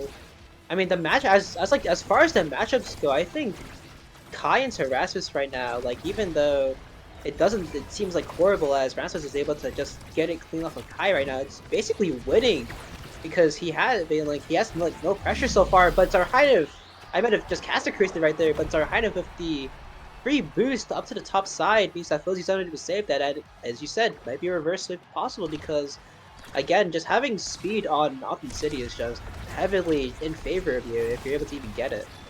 As a wise man once said, all it takes is a trickle to start a flood. Knowers know. And a counter flip by Sake. He wants that flood to wash Tripod Fish, and he wins the strike war away from Venom Yami, and he takes a 2nd point for himself. Yeah, and that kill on Donkers basically kind of secured it there. They just dumped an ability, and boom, Donkers is gone. But we're gonna see if Fish are able to kind of just counter off of it, because currently it's, even though they're able to find both like a 1 KO, it doesn't really serve a purpose if they're not able to win here. Even though they're up 2-0, it's still very, very scalable, as that flip does come through, and a 2v3, and the 2v3 power play does secure a barrier, but not the goal, as Zarhynef is back online and ready to rock here. But we're gonna see if it's able to be done. We're gonna see if Fierce Fury can take a set right here if they're able to. Oh, that was amazing play out by Venom Yami. He kind of goes for the fake out, the pass to himself on that top side, and he secures a goal.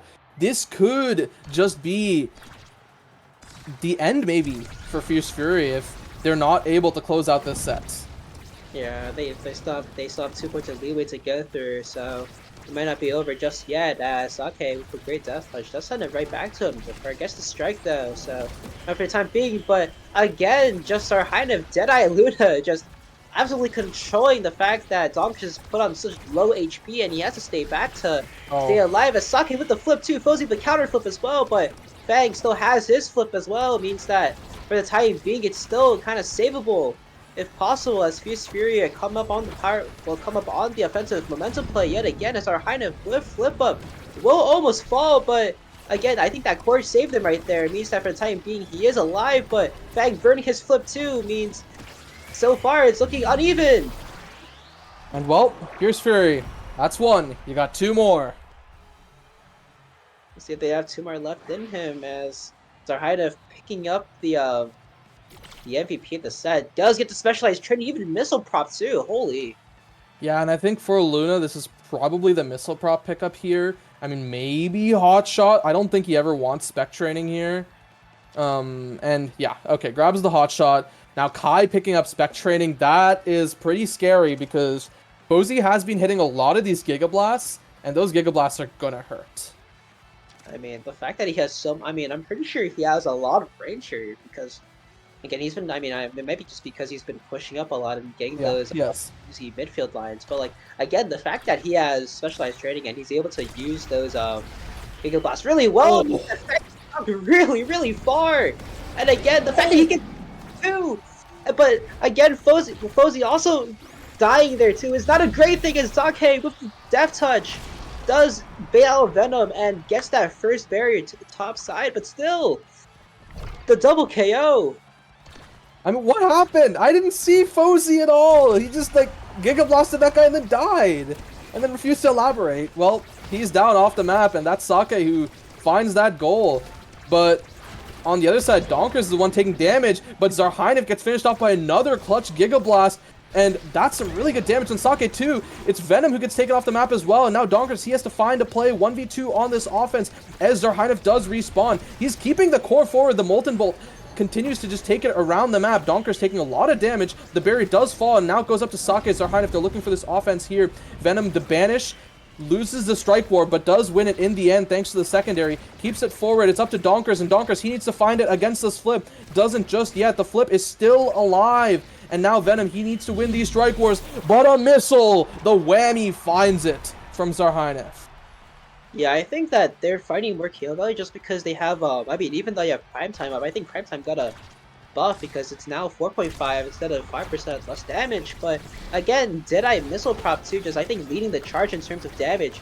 And again, the fact that so far Fang has been holding it down really well, even though it's in a slow goal, it just serves the purpose that these teams are kind of just looking for the chance, and if they're given one chance, give them a single drop of happiness, they're going to take it all the way. Yeah, I mean, I think if no other map, this is the map for Estelle goalie, right? Estelle is so powerful on this map, and we are seeing it. Fozy having to burn this flip, sends it away to this bottom side. There's no one from Tripod Fish to receive his pass there, and it goes up to this top side. Donkers, he catches it off the rebound and sends it in, and, well, Tripod Fish, they don't want to go to set 5 here. Yeah, Tripod Fish really want to close it out right now, and they have the chance to do so. Like, they're playing so well, but so is Fierce Fury as another KO comes out on the board. I think this is KO number 5 for Fozy in terms of having that specialized training Giga Blast. But again, this is the chance. They have to make use of this right now. If they can, it might be Jover, but Donker is taking a little bit low himself. Does have the flip up, is starting to try to just stay alive for the time being in order to use it to find great timing, but you have to deal with the fact that if you drag off this point any longer, it's really, really bad as Donkers is forced to flip for the barrier. But again, you kind of just have to find that Drakkar, and kind of just a secondary does save him there as Venom Yami does flip to try to get it out, but unfortunately doesn't find any value, and it's back to even so far in terms of energy awakenings, but it might not be fine if they're able to not find a goal here. Yeah, and now Venom, he's pushing up on this top side. He wants to get it to Donkers. Donkers with the Molten Bolt. He's still staggered. He needs to make sure he doesn't die. And in the stealth, he finds it. We are once again on the verge of Tripod Fish sending Fierce Fury to the lower bracket. I mean, energy is at an all-time high for Tripod Fish right now. They might be They might be doing it again as another KO is found. That's 6, I think. And again, you kind of just have to work with this. If you're unable to work with the fact that you're getting 2v3 the entire time, it's a hard task, but you have to do it in order to keep the playoff dreams alive. So far as our Heine having to flip there, trying to get it away as Sake is back online on the board, playing off having a flip of his own, but a double banish comes out, means that momentum has been shifted. As Fang is forced to burn his flip as well, has to wait it out. But again, the fact that you have no barrier left means that it might be close to coming over. But again, Sake, he does it yet again. Ballers get it done, top side. And it's going to a set 5. Sake, he finds it. Fierce Fury, they almost let it slip away. And just when they're about to, Fang, he first gets a great save. And then the pass up. Sake, he finds it. And now Fang, MVP of the set. What does he want here? Picks up the peak performance. And I think the big thing, does Fozy deny the might or not? He does. He does. It's a great thing. Yeah, Thankfully, denies the might. No third spark on either Venom or Donkers as the Spark of Rizzo is picked up. The Castellas going on to Venom is going to be an interesting one as those banishes are going to last a long time. Now this Luna getting Adrenaline Rush could be a turn. And, well, the other thing that could be a turn is Donkers now getting a little bit of extra range on these primaries. Yeah, so far he's been actually finding a lot of value in those. And again, the fact that you have the banish up means that he gets distracted from the Luna ult coming online, and as Sake gets into Fozy's face, trying to get it out, the double kill is found, and Donker is left in a 3v1. Is he able to save it? He is not. And Fierce Fury kind of just putting it, just saying that if you want to win, you have to get through us. And so far, it's looking like Fierce Fury are coming out from a rebound. Yeah, and Fierce Fury, they are looking to take this back, but Fish, they were not happy. Venom, a 5-second goal off of his pillar into the secondary Shadow Swap pillar. And wow, 3 more points. It'll be done before then. Yeah, and it's looking like a really hype set 5 right now. If they're able to get it through, that the special coming in through for Heine finds the KO too, but that barrier does fall. Equal opportunity, equal chances right now. If he has to win the strike war, he doesn't win the strike war. He waits it out, but it doesn't matter. It comes back to him. He finds the pillar self-pass back, and then he gets it. We are 1 point away. Once again, I've said this multiple times, but could Tripod Fish finish the job? I think they're able to right now. Momentum has to be at an all-time high right now. That VC must be going crazy right now as that barrier is found. One last chance for Fang. The last stand so far for Tripod Fishes. They find the KO. This is number 7. Fozy, please get to send it in right now. They do. It's a 2-0 swing.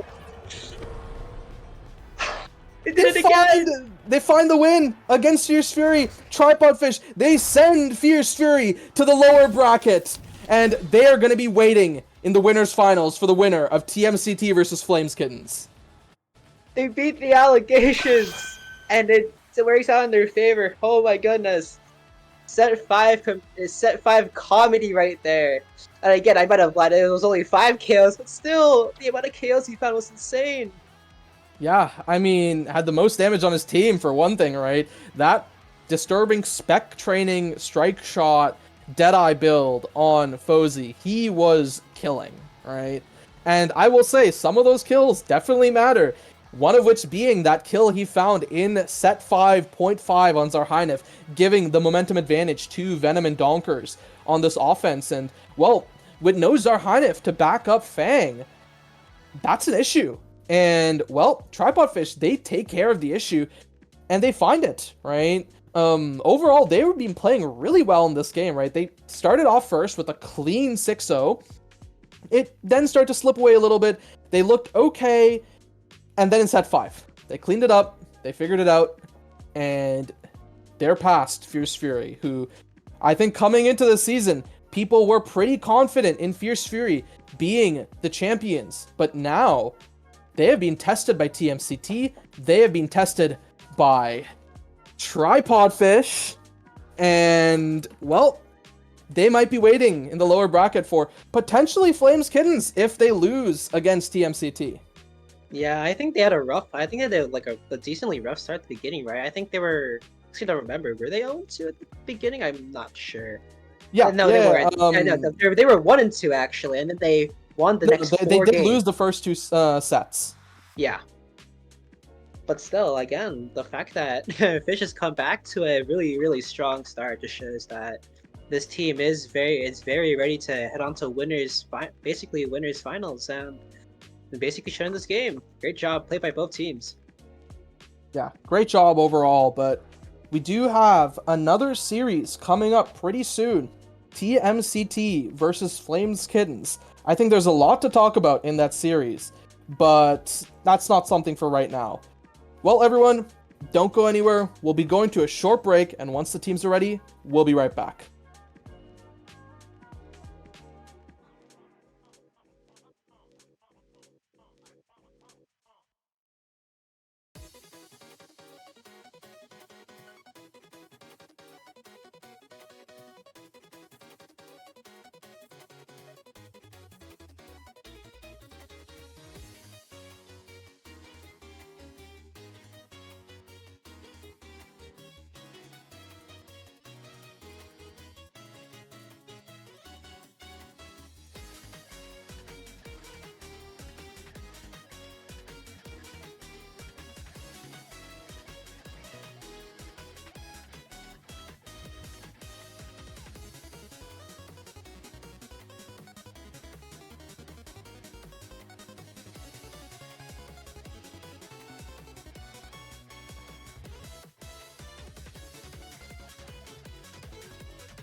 Hello, everyone, and welcome back to the second series of Winners Finals in EUSL Season 2 Playoffs.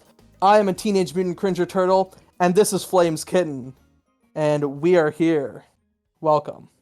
Yeah, and I'm sure Ether is not superstitious about this, unfortunately, as we're heading on to another interesting, I'd say interesting match here. Again, that first match was probably one of the better ones to see, but again, TMCT versus Flames Kings is another one to keep your eye out, as both teams have shown a lot of prowess in both of their games.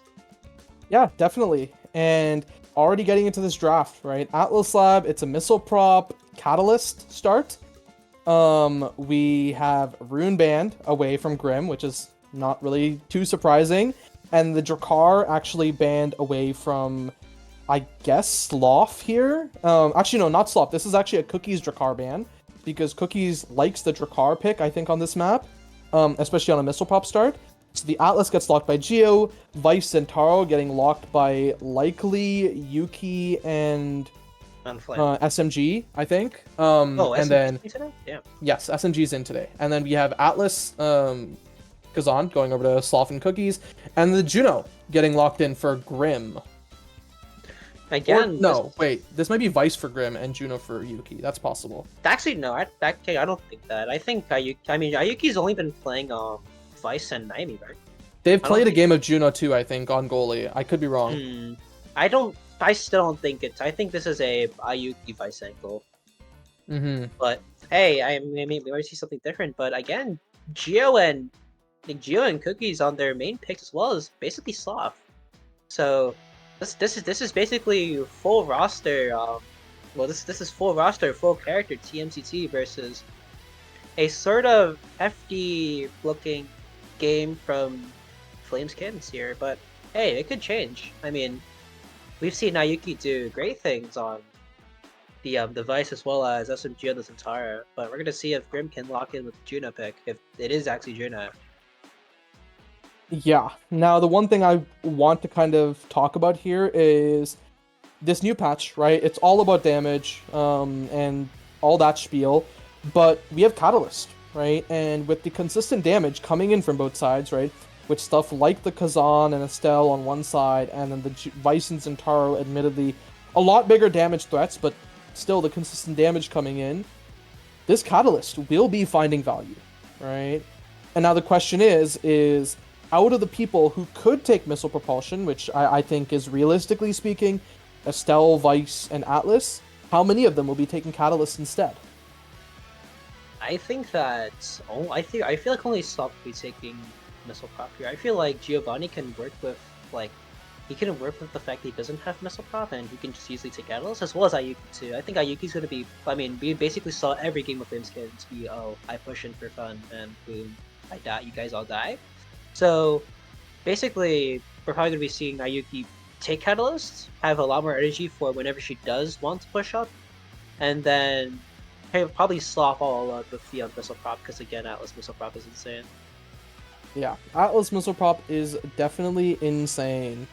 And we saw it last game too, right? Part of the reason, or sorry, not last game, but game one, part of the reason that Tripod Fish was doing well is that missile prop on Atlas, right? Just being able to make sure that these clears don't just end maybe 2 feet away from the net. They end like 10 feet away from the net with that missile prop primary just pushing the core really far away and also just supplementing the damage, right? And I think that is something that TMCT needs, right? Either they figure out a way to completely out core control Flames Kittens, or they have to find a way to maybe answer back some of this damage. And it is a little worrying, right? Because I think for EU especially, X is a pick that I think EU likes a little less, but the thing is that EU much prefers stuff like the Centauro, which is why I think Vice Centauro is kind of this patch's Exodia for EU. Yeah, I think a little bit. Yeah, I think that in general, what you said is completely true. Basically, just we had to find a way to work on it. I think we have a little bit of a loading bug right now, just unfortunate. Yeah, a lot of technical difficulties have been going on. First the stream going on, then me disconnecting because my internet's bad, and then now this. Hey, it is what it is, right? That is EU. EU is the region of scuff, and hey, I still love it for that reason. It's great. Yeah, sure we can get this done. I think someone left in terms, but yeah. The lobby is still dying a little bit, but hey, Okay. besides that, right? Out of these different comps, right? How do you feel about the comps? I mean, this is something that worries me a little bit, just because damage is horrible right now. Mm-hmm. In terms of that, yeah, if you put too much damage onto a character, then it completely comes out of control.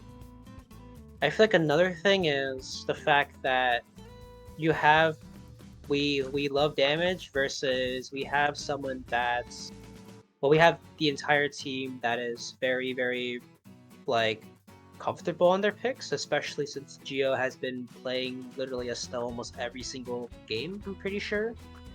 And Cookie's being able to flex on basically any brawler, I think. We've seen him on the Kazan, we've seen him on the X, we've seen him on basically a lot of characters, so I wouldn't be too surprised if the KOs don't matter anymore and TMCT just straight up brute force their way through, because in general they've been playing really well with their character pool, unlike Dragon. Yes, right. These are Giga comfort picks for Geo and Cookies, and honestly even Sloth, right?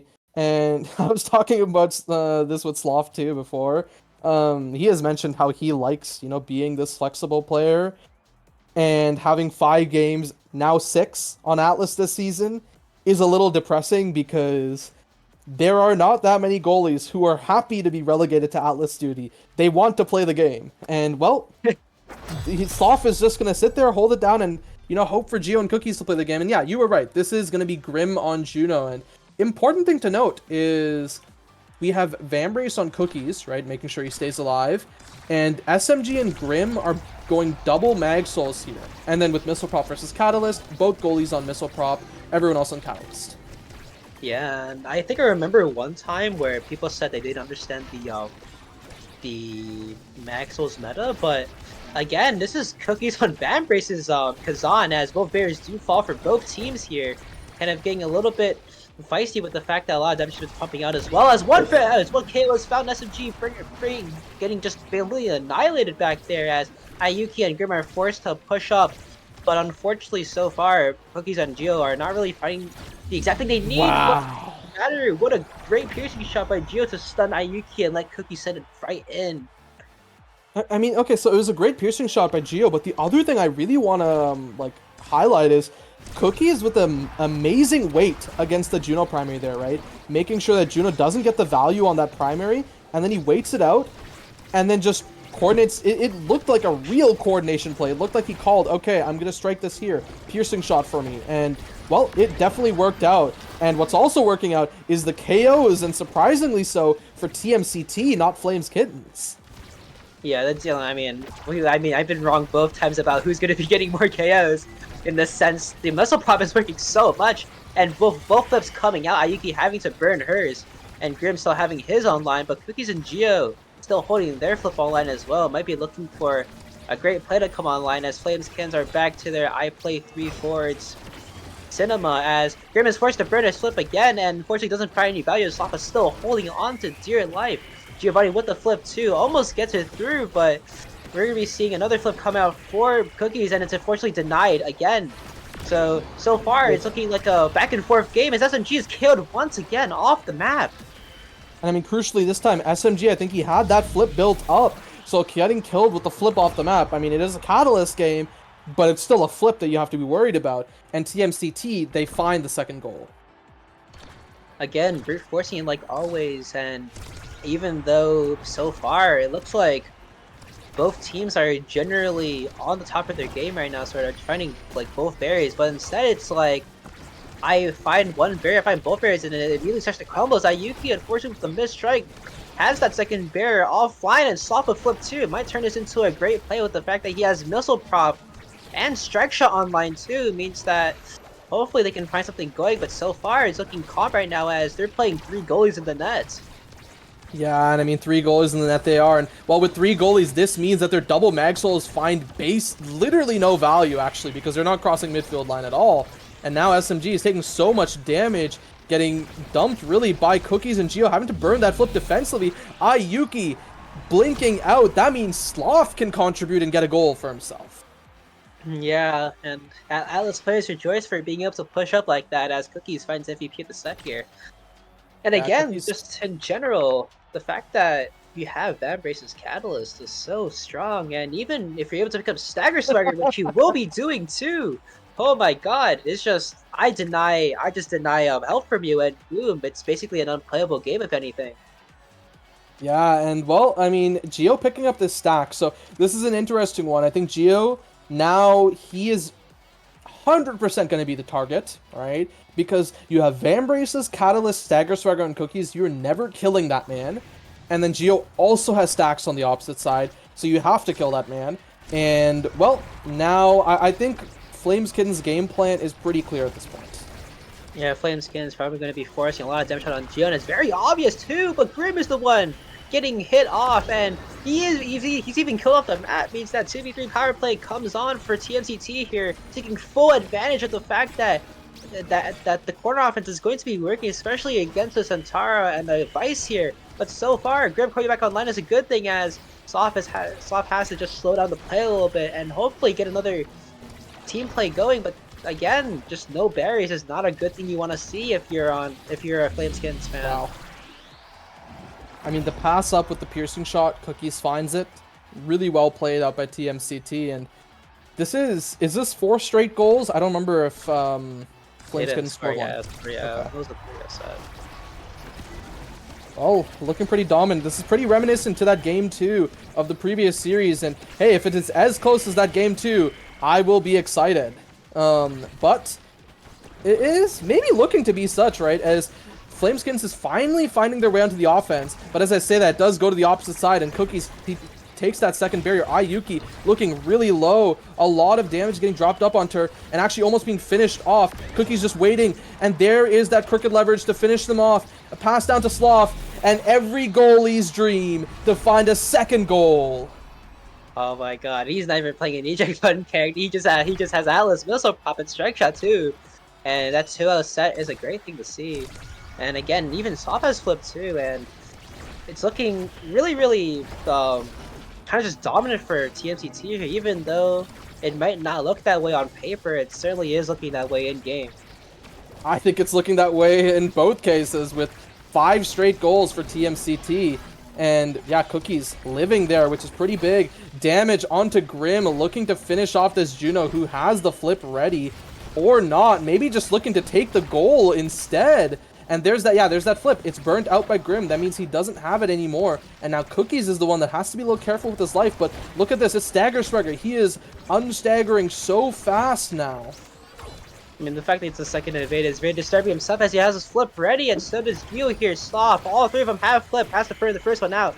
Has to press something as Giovanni, second man up. Has to flip up. That's denied by Ayuki. But unfortunately, the sword angle doesn't work in Cookies. That's that secondary special coming into play and taking that second set away. Yeah, looks like Flameskitten's caught with their hand in the cookie jars. Now Cookies is MVP. Likely picking up either Big Fish or Spec Training, I think, here. I mean, Rapid Fire also a pretty valuable pickup, too, but might be just leaving that down for Geo.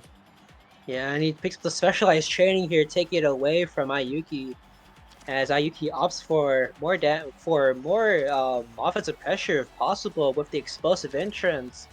And again, this is looking really great for TMCT. I think Geo noticed that he hasn't been getting hit a lot, actually. Like you said earlier, that the focus might be turned to Geo, but it just wasn't the case. Cookies was still getting just completely KO dumped, and they weren't able to kill him. Yeah, really just unable to kill him. And I think one thing I partially want to question, Geo not just taking the Rapid Fire for himself, but then, Sloth has this Prime Time. So I think the logic is just, we'll see if we can get the Rapid Prime onto Sloth. If not, it's not the end of the world. And, I mean, yeah. they are finding these barriers, they're finding the goals, and they are 2 away from finding a win. And I don't remember if this has ever happened in NA, but it is very possible for this to be like the first Tier 1 9-0 in a playoff series. I mean, this is surely just a sweep in general, but the fact that Atlas is just so strong on the fact that he has prime time as well is really disturbing in my opinion. And I mean, not even rapid fire. He has prime time actually. The fact that he has that is just really disturbing. And again, even though one barrier does fall to get through that second one, and it's not really looking doable just yet. Like they have both flips up. Does find the second barrier. Cinematic Cassacris in that moment. Sloth looking low himself might be hit off the map really soon as he does. And a power play comes on for Flameskins. Definitely that first KO might be what sets them apart right now, as Grim is trying to look for a way to get it past SMG, but Cookies, Iron Wall Kazad right now, holding it, even burns the flip to try to save it, but unfortunately doesn't find new value though. That's a bird flip right there. It couldn't be used on the offense as Ayuki charges the Supernova trying to get something done. But it's not looking that close yet, as Grim forced to burn his flip too, sends it to bomb, sends to Yuki, doesn't find any value as Sloth's there. And again, back and forth right now. It's overtime right now, and this is where Juno thrives, is even to push it in as Ayuki blink in and signs it right past Sloth for their first point. Well, unfortunately, there is no 9-0, but it's still pretty dominant in favor of TMCT. But hey, as I said before, all it takes is a trickle to start a flood. We might see Flameskittens on their way back into this game. The Flameskittens have certainly done a great job so far. I mean, that point was just truly reminiscent of how one for all for one goes. But again, one bear taken on both sides. This could be again a long-standing game. If they really want to win, they have to show that they can put up against this triple basically the triple comp where everyone's comfortable on their picks. And it's so far looking so good so far. Like they're holding down on both sides, which is nice and all. Yeah, I mean, a great strike shot out by Sloth too, right? The flip getting burned right into the expanse, but it's still a pretty good offense for Flameskittens. They might be able to find something in the flip actually burned by Sloth.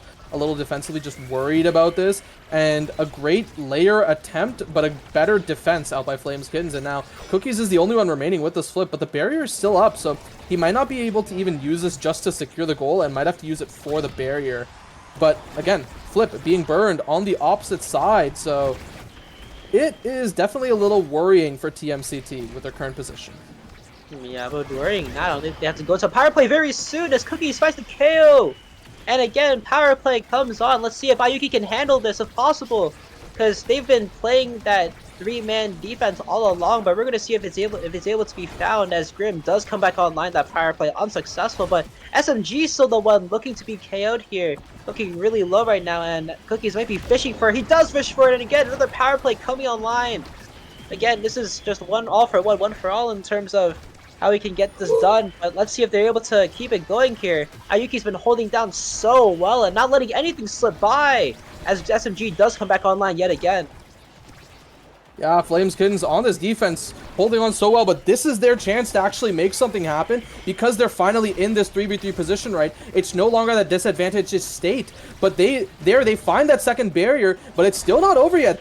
Flameskittens, they could find this offense here, and with Grim having this flip, he burns it onto this bottom side. The rebound up to SMG. Geo with the late strike, and Grim finds a goal. Yeah, I think that Juno primary did save it there. I mean, not even Juno primary. I think just Juno Slime in general saves that. And Flameskins are somehow finding their way back into it. Like, even though they've been getting killed, they've surely found a way to get through it as they take that first barrier, and potentially maybe a second, as SMG does have his flip come online at this moment. Yeah, and I mean, there's that flip. It's a double barrier. This could be going to game point if the side of TMCT plays this well, but SMG, he has a flip. It goes around. It grabs that second barrier, and now it's coming to this opposite side. Yuki might have to burn this flip. The flip, it is crooked leverage denied out by Cookies. Yeah, Cookies, match point right there. Great read out by him, and Ayuki kind of just stumbling there.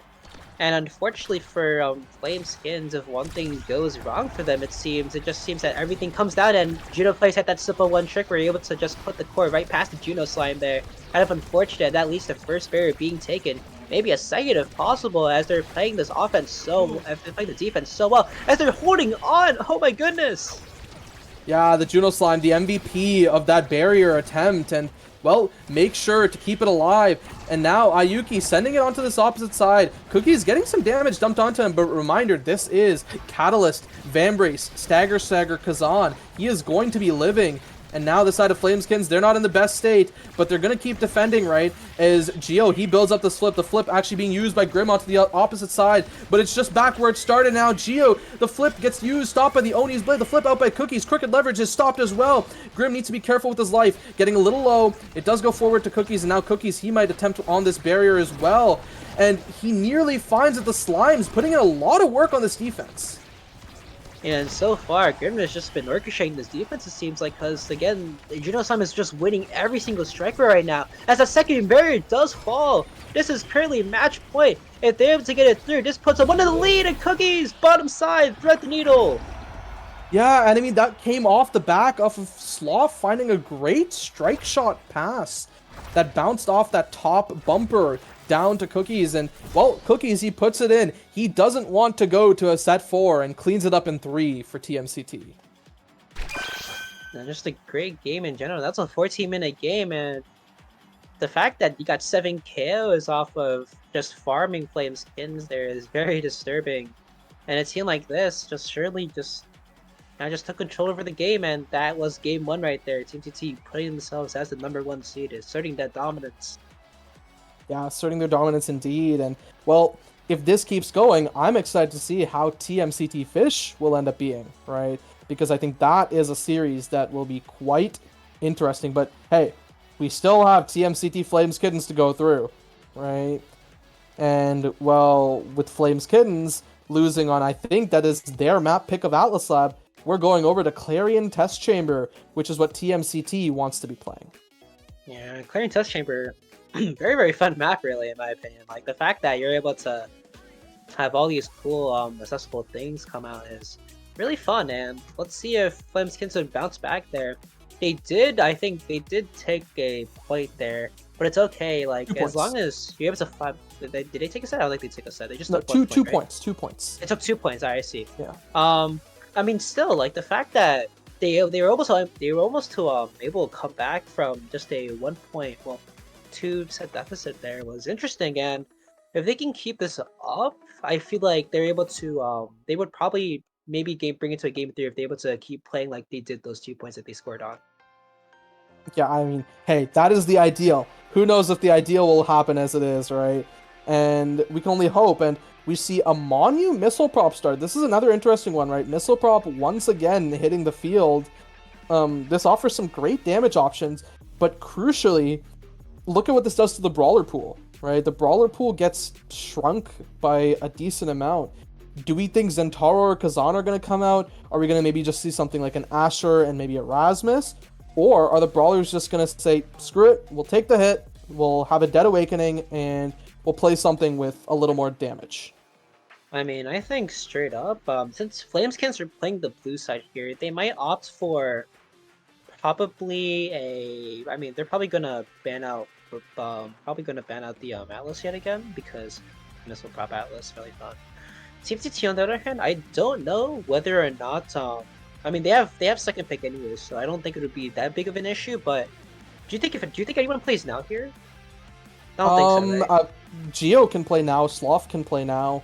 I'm not familiar with Grimm's now. I think this might be okay. This might be a Geo now angle. Maybe it's banned because again now Monumentals is nice. Yeah, the Atlas ban comes out, but I don't know what Team CT might ban. I feel like Team CT might ban out the Rasmus because again it does work in terms of having the Monumentalist for the Death Touch gives you a little bit more leeway. But an Asher might come out too. Like SMG I think does have an Asher online, so I think it does, but I think his Rasmus is definitely better. So I think they might be more inclined to just ban out the Rasmus. But no, they just opt to ban out the Vice, and yeah, that's fair. Honestly, just put Yuki onto the Aimi instead, or hey, even take it if they lock something else. Make sure that Vice is not a problem on this missile prop start, especially because there is no Atlas. And speaking of which, that means that there's going to be no 7th game of Atlas for Sloth this game. He gets to have fun. And yeah, Rune locked in for Flames Kittens. That's a fun one.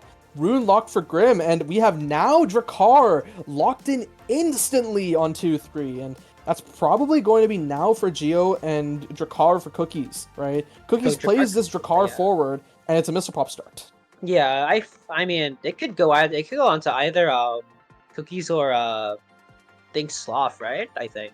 Yeah. Not sure. I Yeah, almost feel like Sloth might want to lock something like a Finny here. It's possible, Penny? Oh right? my god, it's so doable. I could be wrong, but yeah, we have Aimi Rasmus coming in for Ayuki and SMG, and no, it's just an Oh. Estelle. Okay, so this is Sloth now. This is Sloth now, and then I guess Estelle Drakkar. Cookies. Yeah, still Drakkar. Interesting. That's actually really cool. What the heck? I mean, you have SMG on the inevitable Rasmus. You have Grim on the Rune, and I feel like These drops aren't particularly surprising. I'd say, but I think the one thing I do want to see is how well can TMCT play against these banishes, right? Because Grim's Rune is really good, right? And I'm also curious, like, is he gonna lock the Pummeler's Rune like he does in solo queue, or is he gonna play like that, the Slicks or Mags, like most people typically like to play? Yeah, Blast Flames Kins with that ban. I feel like Sloth in general will have a little bit of a harder time holding down most of these barriers, especially if you have a Rasmus on board as well as a Rune. So this might be the turning point actually if they're able to kick it out the way. But again, this will be probably the match that probably shows whether or not TMTT are indeed the team that you should be fearing. Because if they're able to play every pick that you ban. But if they're able to play every pick, even if you ban those picks, then it's surely a thing to behold. But we're gonna see if it happens again. Like both these matchups are very strong in terms of damage, especially since you have Ivy and Rune on one team, and you also have Drakkar, Missile Prop, and basically now Manu up on the board. So it'll be a very hectic game. Yeah, that's for sure. And yeah, looks like there is a bit of a spectator bug, unfortunately. We can see the names on our end, but we'll just give you guys a quick rundown once things get into game due to the stream having a slight issue. But yeah, okay. Julie locked in, I think, on accident. Right, there's a bit of a hiccup. Right, don't worry about it. We'll get things solved. Yeah, I think we're just restarting the server, which is unfortunate, but if it does happen again, just know that SMG on the Rasmus, Grim probably going to be on Rune, Ayuki on the Aimi, as well as Sloth on Now, Cookies on Drakkar, and Geo on Estelle, which is probably what's going to happen. Yeah. Well, we will have to see what has happened, right? What the issue exactly is, if this is genuinely a spectator bug, or if it is just something else. Yeah, hopefully it's not. Like, again, this game's a little bit buggy, but surely it will be fixed, Mile. Surely. Yeah. Well, load back into the game. We are Clarion Test Chamber, Missile Prop Monu. Now is almost certainly going Monu. Anyone else you think will go Monu? I mean, probably Rune, but besides that, anyone? I don't think... Actually, no. SMG has to take Monumentalist here, I think. I feel like... Is possible, I mean, yeah, but... I feel like, the thing is, with Death Touch and everything, it doesn't feel right. I think we're gonna reset server again because they chose the wrong picks. Wow. Surely. No, I think we're getting we're remaking because of spectator bug. Yeah. I mean, probably just... I mean, unfortunate that spectator bug does exist. Hey, I mean, look, guys, I'm next to Odyssey. I can go talk to them, ask them about spectator bug. Don't worry about it. That's so real. And hopefully it works. Surely, but... Okay, this time looks to be good. Aimi, Rune, Rasmus for the members of Flames Kittens. And then on the opposite side, we have now Estelle Drakkar. Is this going to be as I assumed, with Sloth on Now, Estelle for Geo, and Drakkar on Cookies? Yep. And hopefully then, thankfully, the spectator bug was fixed. Let's see. Let's get ready to... Let's see what goes on here. I mean, maybe we should talk about damage again, because, like, it might not... Again, I might be wrong, surely, but TMCT have advantage here, right? I think. It could be. Yeah, probably slightly, I think. I mean, again, Imi's damage can't really be understated. It's also a Monu rune, so even just a pillar, like, getting dropped on someone, like, unformed, is still going to do a decent amount of damage. And once SMG gets, like, a Awakening or two, he can probably start doing some okay damage, too, on Rasmus. But I think maybe I slightly favor TMCT. Yeah, and so far both teams have been kind of just taking it slow here. Not really any barriers falling, but offensive pressure is still on very on the side of TMCT, surely. I think one thing I also want to talk about here, right, is of how Sloth needs to play this into SMG. I think when he is playing this defense into SMG, he needs to take pretty aggressive contests into this Rasmus, right? Make sure this Rasmus doesn't get the chance to set up for these plays that he wants to set up for, right? Which is why whenever you see him on this offense, he is walking forward, dropping these secondaries on like SMG to make sure these plays just don't happen. And that's why SMG still hasn't taken a barrier and is still sitting at level 1, right? He's just not existing. And a flip up to the top side actually found by Giovanni past Ayuki's glitch pop. Well played. Yeah, it's a good. I mean, so far, Energy Awakening. Well, Energy has been on this, like, on the side of both. I mean, on the side of basically TMCT here. I mean, they've been using their energy really well, both games even. But doesn't really matter if you can't really save both barriers there, as both barriers do fall for Sloth. Getting ready to push it out, but again, just Ivy having Monumentalist, I think. Monumentalist take, right? Yep. Yeah. So, again, the fact that you have just a big sentry turret in your face having to push through is going to be such a pain. But the first person who does pick up the Era Orb is Cookies here, looking to try to kill SMG right now, but SMG does live for the time being. But so far, he hasn't really found any value here. Grim having to step up and get ready as he does fall. Cookies having to flip throughout the way, and again, we're gonna see if Flameskins can hold on here as one barrier is taken. Let's see if the second one does fall, but it doesn't. Unfortunately, as SMG does come back online. Yeah, now Cookies, he's sitting on this bottom side, just taking damage from this Imi turret passively, wanting to keep the core forward. A great evade by Ayuki actually keeps the point alive, and now it's still on the side of Flameskins, but SMG, he finds the strike war, he finds it back onto the side of TMCT, and it's a goal out by SMG. Yeah, a great death touch by him too. Does pick up the Monu, which is nice, and he gets like a lot of speed off of that, and I think it was overtime too, so it didn't really matter whether or not he got the red core, but still, just a great find by SMG to take that first point. And they're stepping it up really well, actually. Like, even though last game was probably a bit of a fluke, but still, they're pushing it, like, they're pushing full gears right now, and if Flameskins can keep this up, then surely it might be a time for them to show why they deserve the map 3, which will be Taiko Temple. Yeah, Taiko Temple map 3, but that'll only really come to fruition if this map 2 goes the way of Flameskins, and, well, it's relatively even for now, but TMCT, they've been pretty consistently good on these setups, these plays, and now they're looking to take another barrier, but Grim with a great pillar to save it, but keep in mind, right, the side of TMCT on this offense are looking so clean. Yeah, they're getting a little bit flustered right now as Ayuki kind of just throwing an ability out for fun, but still, I feel like patience is the name of the game right now. If they're able to be a lot more patient, it might be good, but Ayuki bringing that flip and fight, no value. I think she got a little bit scared to face off against the 2v1, but it doesn't even matter as Cookies and Giovanni kind of throwing them into a little bit of a spiral and securing that second point off of the kill. And again, this is not the Flameskins we used to know and love back in the regular season, where they've been just fighting chaos with chaos and getting just a highlight reel in general. It's more of just they're trying to play the patient game while TMCT have been completely dominating on the board. Yeah, TMCT really showing their dominance, but this might be the chance for Flameskins to find something. They find one barrier, maybe a second, as Grim, he just continues keeping the core forward, and everything dropped in that corner, but to no avail, right? Cookies is now free to just push up. He has this flip. He's waiting in front of the net. Geo dies, but Cookies, he doesn't need a midfielder behind him. He finds it himself.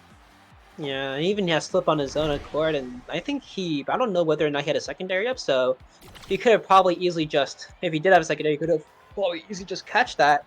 And Cookies, well, not Cookies, but Giovanni being the MVP of the set might take away, well, it has a lot of things to take away, actually. He might just opt for the rapid fire, too, which he does. Yeah, rapid fire. Really good pick for Estelle. Also a great pick for Rune. And Rune is now stuck taking Fighter Flight instead. So perfect form goes over to Now. A really strong pickup.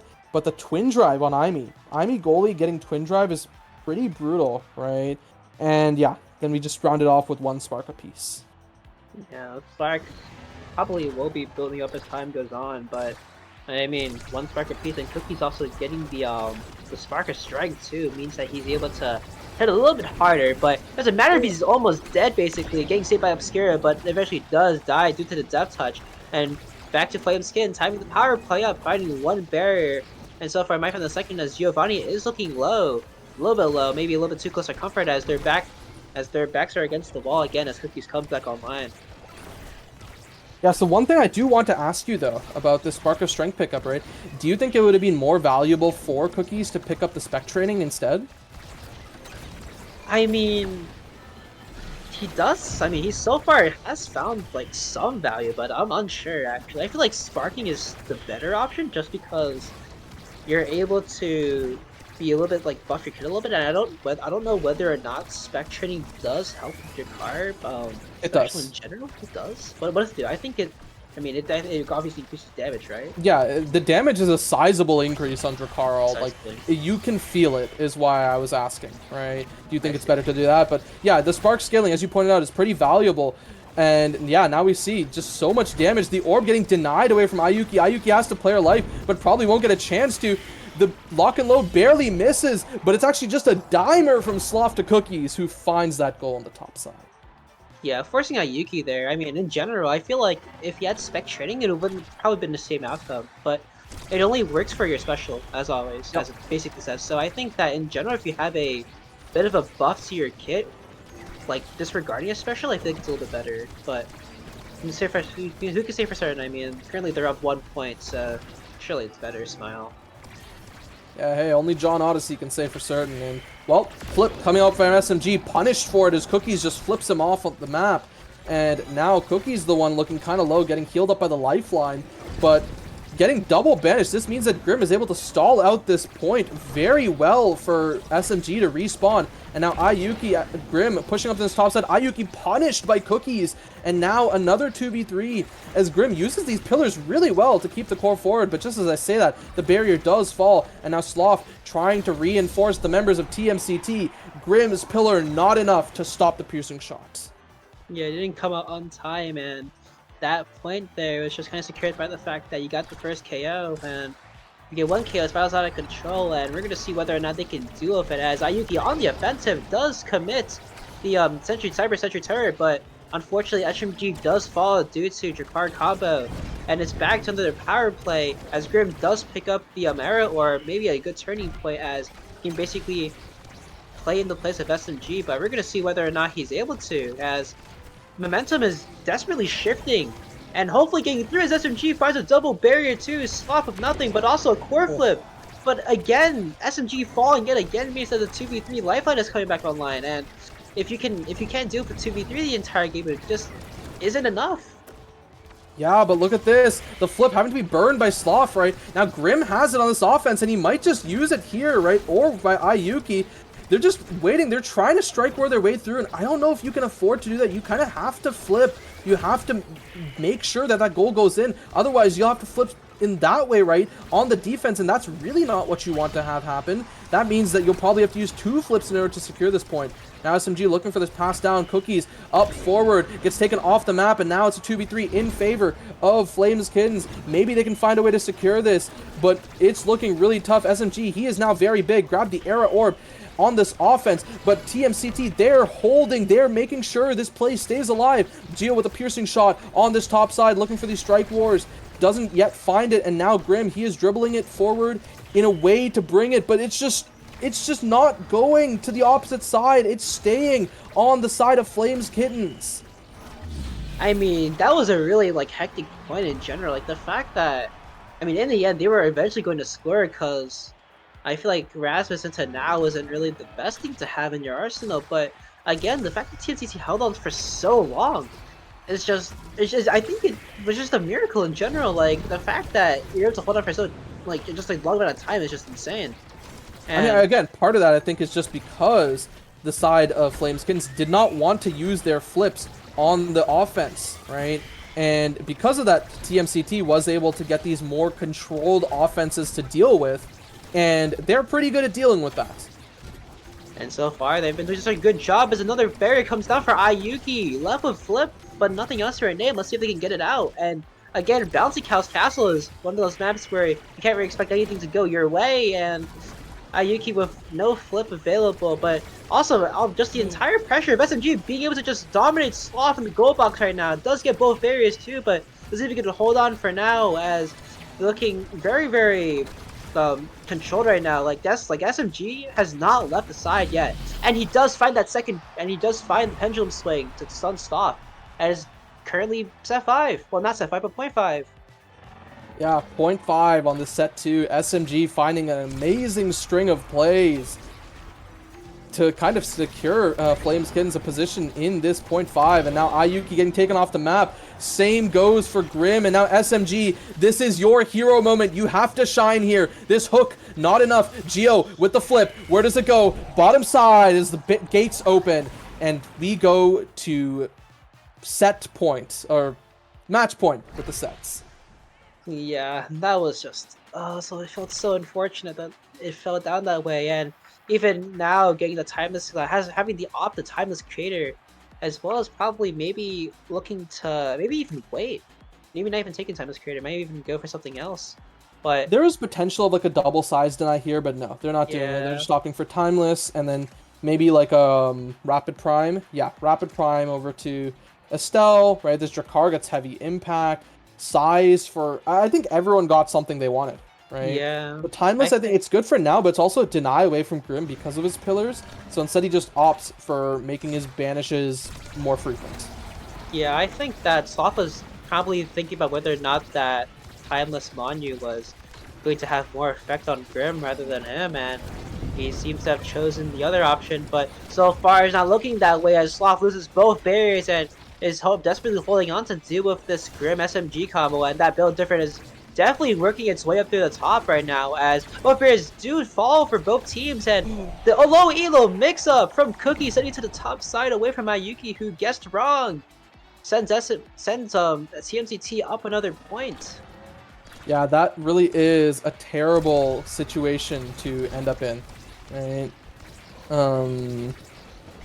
But it is the situation that they did end up in, and well, TMCT, they capitalized. And currently, right now, it looks like Cookies is basically controlling the offense right now, just orchestrating every single play, and it seems to be working out really. Like Ayuki and Grim teaming with the double play to take out Sloth's second barrier, but they still have 2 barriers to their own. Let's see if they can hopefully make it another point to be worth fighting over, as they have basically 2 flips online. Forced to burn the flip the first one, does get it off. Sloth has to burn his flip too, and Grim left with 1 flip, but Cookie's also coming up with flip almost, not even trying to go for the kill on Grim if he's able to. He almost does, and he does get the kill too, having to burn flip in the process and making Grim not have a flip in general, but also having 2v3 power play again for TMCT. That first barrier being failed to find a second one too. Grim coming back up in seconds, mere seconds to heavily find it, but the demon angle! Oh my goodness! Yeah, SMG finding that demon angle and breathing some signs of life into Flameskins. And that sense of life might be just what they need in general. Like, the fact that you have just such a great time to shine in terms of being able to find that first kill as well. Wasn't even going to say that, but that first kill does kick it up a notch yet again.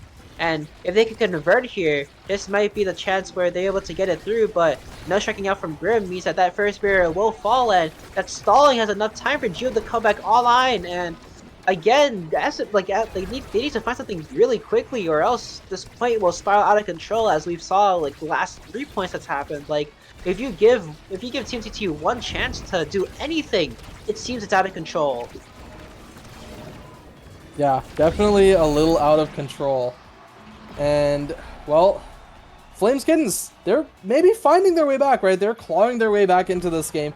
We did see this last game, but TMCT did close it out, and Flames Kittens is really hoping for that not to happen, because if they lose here, they are going to be going into the Titans that are Fierce Fury. They didn't do the best in in Series 1 today, but that doesn't mean that they aren't good. They are still a very scary team. Yeah, and Cookies finding another 4-kill streak. I think this is his basically 8th KO at this rate. And again, it's on Ayuki. She's playing so aggressive, but it's just not working out for her. And forced to evade are both Grim and SMG here. Like, the fact that they're getting just completely manhandled by Jakar is just insane. As I basically cast the curse, and then Cookies does fall. But that second barrier does fall with the anti-power play coming up. And again, Sloth and Giovanni looking to stall the crowd to get him back online, but again, it's a 2v3. That first barrier will fall as Cookies comes back online, looking to even out the play a little bit if possible. But again, you kind of have to just look for the fact that you have to convert here. It might be Joe or Sloth having to flip it out. But again, you have to find it or else. Yeah, really do have to find it, and there is that pillar. It's making sure these offenses stay alive. The second barrier is found. We could end it right here, but the missed strike out by Ayuki means that she has to survive another offense from the side of TMCT. That pillar doing a lot of work. The flip out by SMG finds the bottom, and we go to set 4.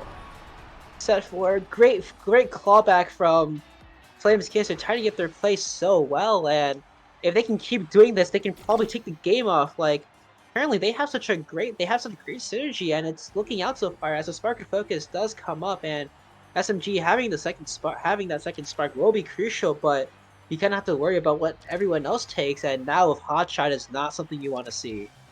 Yeah, I mean, I was kind of 50-50 there between second spark for more speed or just opting for the second size on Big Fish and just opts for the spark instead. But looking at this, that's a 1-2 punch on Aimi. Ayuki has been pretty good with just dumping damage onto the opposite team. And then alongside a siege machine on the rune, these banished double pillars could actually be pretty lethal. Yeah, I just realized Kalos also just wasn't taken. Both teams not opting for Kalos, instead going for something different. But again, Cookies is the one getting low. Sloth having to sacrifice that first barrier in order to save Cookies. But let's see if they can still hold on right now, because right now it's looking really grim as Giovanni and just a clean pass into Cookies, who finds it, giving again TMTT up a point. Yeah, looking really grim as he loses that strike war.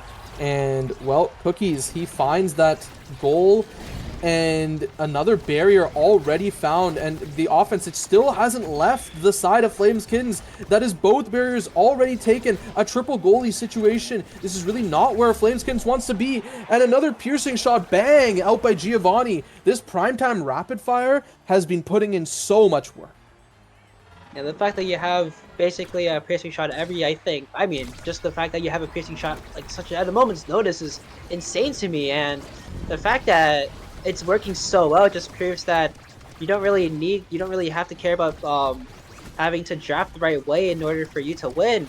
As SMG kicks things off of an early 2-0 barriers, and Grim just confirming it right through Sloth, trying to just put some life into Flames Kings to try to rile them back up for this match point deficit.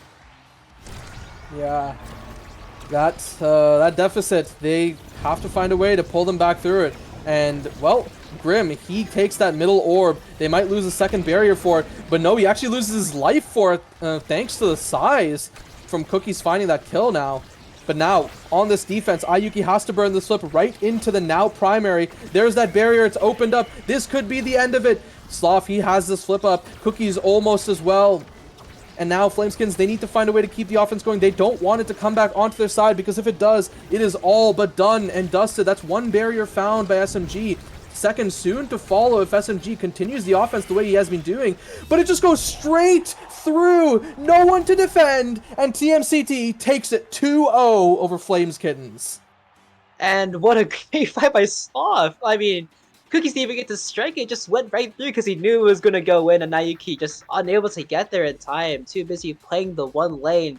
And it was almost there. I mean, like, the fact that they were able to find another set was just proof that they have what it takes to win. But again, Cookies finding 10 KOs just on the board, constantly cranking out a lot of damage, even though it didn't really show on the stat line. It just felt like it was completely under his control, and just having Missile Prop Jakar with a spark just means you have control of the game basically. I mean, the fact that you have Missile Prop Jakar is also just a really best thing to have. Yeah, that's true. I mean, Mr. Prop Jakar, right? It makes it so that these kind of 1-2, like, I want to call it dash punch, but it's not really dash punch. It's like a, shotgun alt combos are very real. And even just shotgun combos, too, are just real, right? It makes it very possible for these plays to happen for Cookies. And that's why he was finding these kills, because he was kind of sitting to where he thinks Ayuki will teleport to or will walk to when she wants to teleport back, and catching her on these blinks was actually, I think, one of the crucial things that allowed TMCT to pull through to this victory. Yeah, he got multiple of those as well, and it was just truly a moment where Cookies was showing out the prowess of what he is as a brawler, and again, just catching everyone off guard by the fact that you have Missile Prop just serves the reminder that you're not safe, and Flameskins were definitely not safe. Like, we barely even get to see any KOs come out too, which was very unlike it was very unlike Flameskin. I don't think they were playing it the best they probably could have, I feel like. Well, hey, they have another chance to show their prowess, because they are going to be going up against the demons that are Fierce Fury in the lower brackets, right? These Fierce Fury, they are furious after getting taken down by Tripod Fish, and they want their revenge, but before we get to that, we will be going to a short break.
Hello, everyone, and welcome back to EUSL Season 2 Playoffs Losers Semis. I am Fury, and he is a Flames Kitten.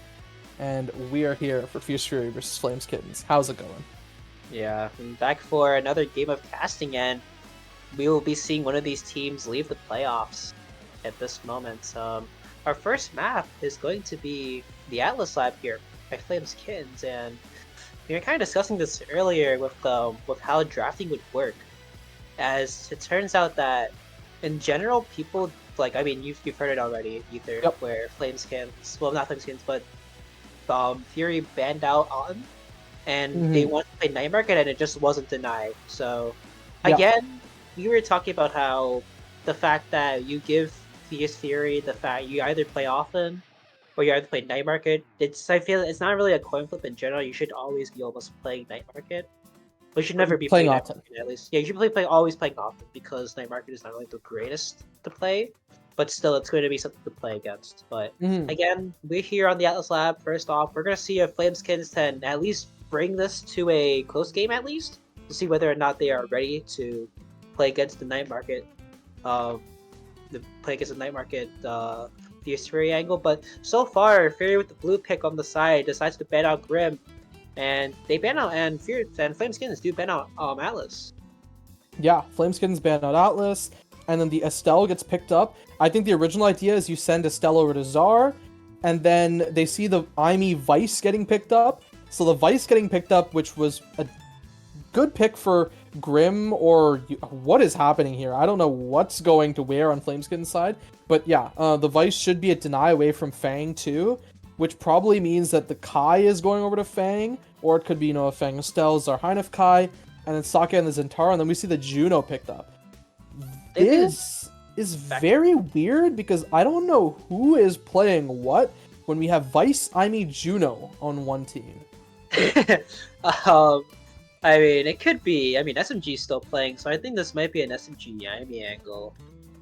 I feel like giving Vice over to Ayuki again would be the right play, but Yep, who knows I for agree. certain? Like, the only team that we see play this series is this series on this map is Flames Kittens, and they didn't look too great, but I am hoping that with Spark of Strength online that we see more of a KO orientated game. Like, I want to see more KOs come out from Flames Kittens. If they can get KOs, then this secures the point. Well, secures the game right here. Yeah, on the opposite side, I think the prime time is likely going over to both Kai and Estelle. And genuinely speaking, the prime time could just go over to Juno too. Like, that's not a bad pickup. And the Spark of Strength going over to Zentaro, Imi, Vice, just for more damage. Yeah, I wouldn't be too opposed to it either way. I mean, the draft in general looks really awkward, but still, I mean, if both teams are able to crank this out, then surely, like, we haven't seen Imi and Vice in the same game on Flameskins, I think, right? Like, Yeah, I don't think so. Because if we did, like, SMG would have been on that. Actually, I think the reasoning is just because I don't think Grim really plays much, if any, Imi, with this team at least, right? Who knows about solo queue?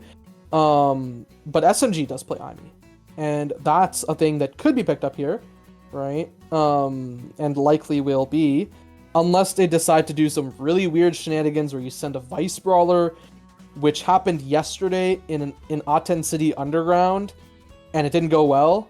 Knowers know. Anyway, yeah, this draft is definitely an interesting way to start off game one of the series. I mean, this is another Spark start, right? Like, we've had I think 3 Spark starts so far, and only 2 Missile Prop starts. Again, Missile Prop is insane, but sparking is just a big thing, and giving a team in general just a spark is bound to grow out of control, especially if drafting works the way you want to and you're able to build an Exodio really quickly if the game goes on. So, but I feel like it's whichever team is able to either crank out a 3-0 as fast as possible or get enough KOs, or maybe a mix of both, then the game is basically over if it is happening. Yeah, and Fang locking in that Kai, paired with Estelle Zentaro for Zarhinef Sake, and I think compared to that Aten game where they lost against Fish, this is, I think, even more comfort for Zarhainif and Sake on the forward side, right? But on the opposite side, is this going to be SMG IME? Yes, it is, and they're just running double Mag Souls, and I think the only difference from what I assumed is that Ayuki is going Prime Time instead of Spark of Strength, and everyone else seems to be going everything as expected.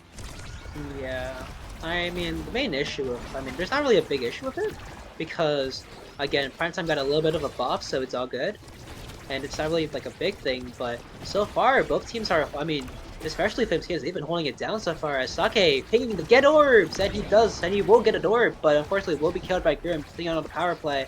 And right now, let's see if they can convert here, as that Juno glitch does happen, as SMG pushes up, gets that second barrier too, and Ayuki looking to win it here as Grim sneaks it past Fang for the first point. Yeah, Fierce Fury really finding their bearings after a little bit of a break from Series 1 to now, just a little cold. That's why they lost to that slime, but they're figuring it out, right? I don't really have a doubt that Fierce Fury will be able to show off some insane plays throughout this series, but it might take a second. And, well, Zarhainif is now the one who's getting orbs. Yeah, the fact, just in general, like, the amount of damage that was just brought on in that, like, momentary time was insane. And even though they lost the first spear, SMG is forced to burn his flip here and doesn't really find anything of value, as it's completely denied away from all three members of Fierce Fury. And pushing up, again, is just in general the fact that Flameskins have been dumping out damage. Still, Zarhainif, even with getting the orb, still very staggered. And so will be Sake, as he's forced to try to stand his ground, but again, every team taking a bit of damage, a little bit of help in general, as Grim gets the first barrier, finds a second kill as well, and almost with flip up is Grim and SMG trying to put in the all-in-1-1 as all. And unfortunately, that does stop the play a little bit, as that orb does pop. Oh my god. And the second barrier does fall too. The anti-power play comes up as Fang looking low himself. Would this be a chance for them to score? It could be possible, but a Juno Slime having to flip too, as Grim sits to the top side, doesn't really find any value though, still staggered. And it's looking very, very interesting right now, as both teams have nothing, but they haven't been finding any value with any chances to push up as well.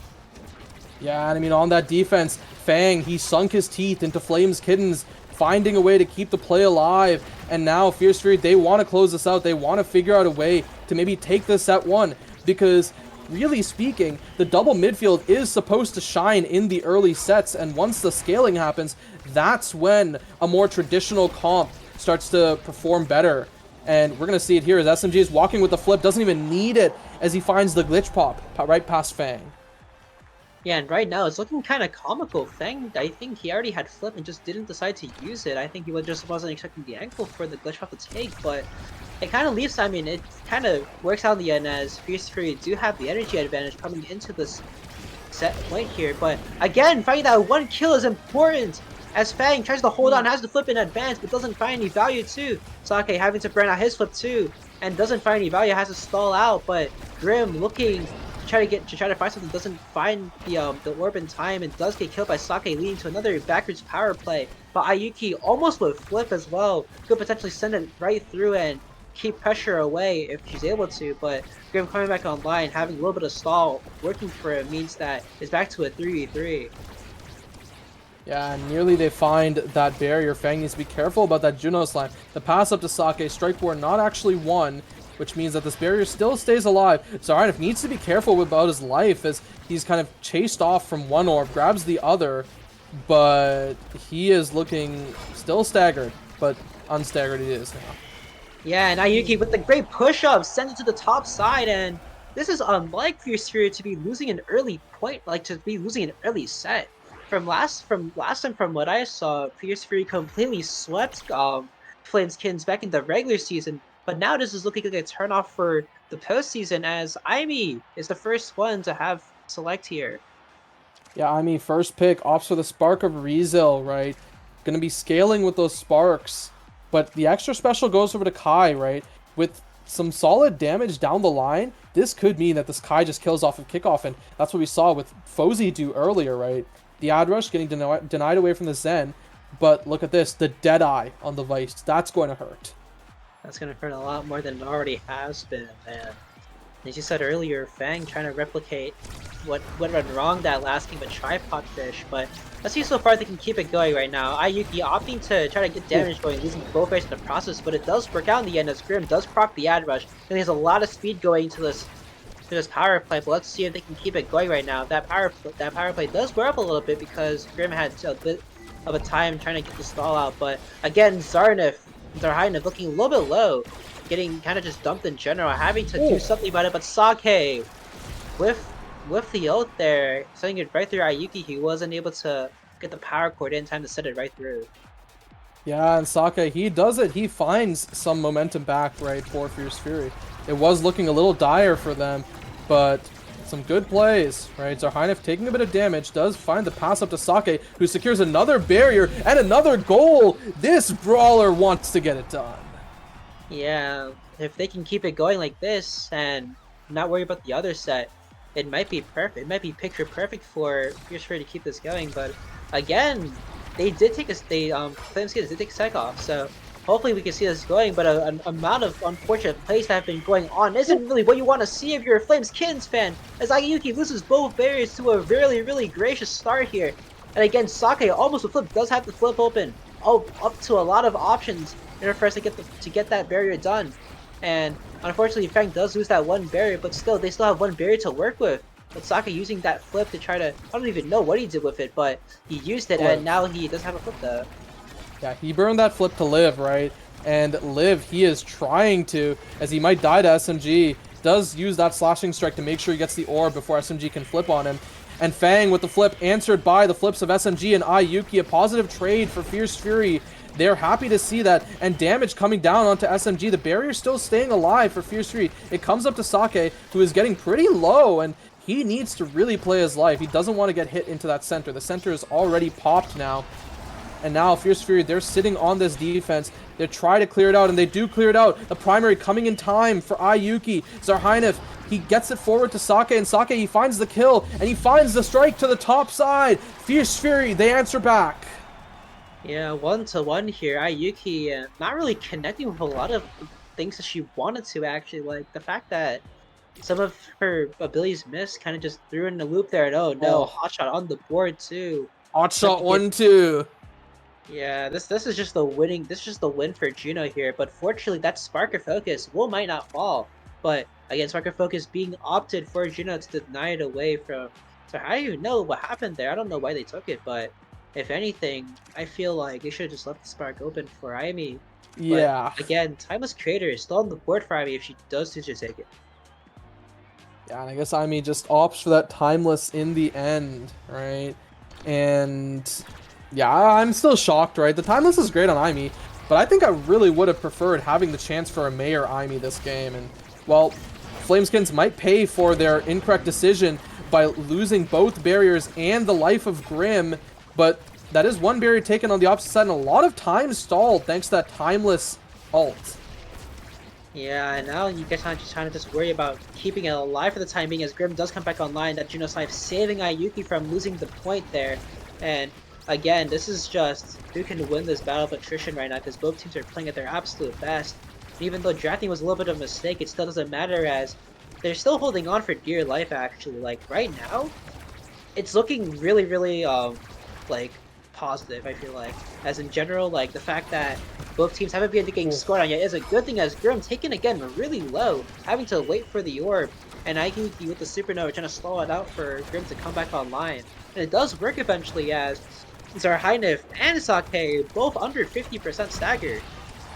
Yeah, I mean, look at the HP bars. The HP bars are really not great. And just jumps over to that opposite side. Fang having to burn that flip off to the cross map. And now Zarhainov is building a flip of his own. He is 1 or 2 strikes away, trying to stay alive, making sure he doesn't have to burn energy, and instead waiting for this flip. Now the flip has ticked over to him. Where is he going to use this Rose Warp? The pass up to Sake does not need the flip. And it just goes in from a slice and dice. Yeah, Ayuki not finding the correct angle to hit the power cord, and that was just a 1v1 into Saki, who already had an ability out and basically connected, and that was just free game, which is unfortunate, but still to see whether or not Flameskins will come back from this because they've been playing really well. Like I'm actually a little bit surprised that they took a set off first of all, and it was a really important set too because that set meant everything in terms of momentum, and it did come out in the end, but still, the Ets are trying to find a way to keep this momentum going if possible, as Zarharnev is knocked off the map, and Fang having to play a little bit of a back angle in order to keep himself alive, and he does get KO'd again. Grim proccing the ad rush, but Sake flipping of his own. He has to try to save this, and he doesn't. He's unable to, as the 3v1 comes out for Grim and SMG. Zarharnev coming back online, and now it's a 2v3. Let's see if they can get it done, as Fang does also come back online, making it so that it's a 3v3 once more. Yeah, Sake able to save the goal, but unfortunately not able to save the barrier, for he's not strike shot Zen, nor is No. And, well, the goal is still saved, but there's still a barrier that Fierce Fury has to chew through if they want to find this point. And Sake is looking pretty low, which is really not good for the side of Fierce Fury. Yeah, Sake has to play his life right now, and he's just getting constantly hit by the Juno, just contested at every single angle, and the sword angle does come up for Fang, do save the barrier, as Zarharnev and Fang are building up a flip of their own, looking to get it done, but overtime has come, and so is Juno, and just being able to basically put Zarharnev and Fang in a spiral loop means that Flameskins will take another point off. Yeah, Grim, really well played when it comes to mixing up the members of Fierce Fury, but I feel like that was a pretty lost situation to begin with, considering the positionings and really just how Fierce Fury had to defend that. But they managed to survive for a long enough time, and I think that shows some signs of life for them. But speaking of signs of life, it doesn't look like there's very many for Zarharnev looking at his HP bar, but he has a flip if he can use it. Dodges away from that cyber swipe, so that's pretty crucial. And now the pass, it comes down to him. He might just look to flip right here. Flip coming out for Fang to avoid any possible double barrier attempt. Flip going out for Zarharnev, waits, times it, and shoots it past Ayuki. Yeah, Yuki was kind of just standing there. I feel like she had her flip on. I feel like she had a strike to do, but that was just completely reaction time, and unfortunately that it just went right through. Getting 2-1 for Fierce Fury in terms of points, and again, if they can chew through this, then it might be looking like just another great game in general to get through. But if they win, if Fierce Fury manage to win this, they'll have an easier time getting through their favorite map, and they do, as Sake with the flip, ball coming right into him and just flips it to the top side. Yeah, it looks like Sake heard I was talking smack about him, and he decides to perform when it matters. And, well, that is a second set for Fierce Fury. This time Zarharnev, the MVP. What does he opt for? Maybe the aerials, maybe Among Titans even, or something like the perfect form.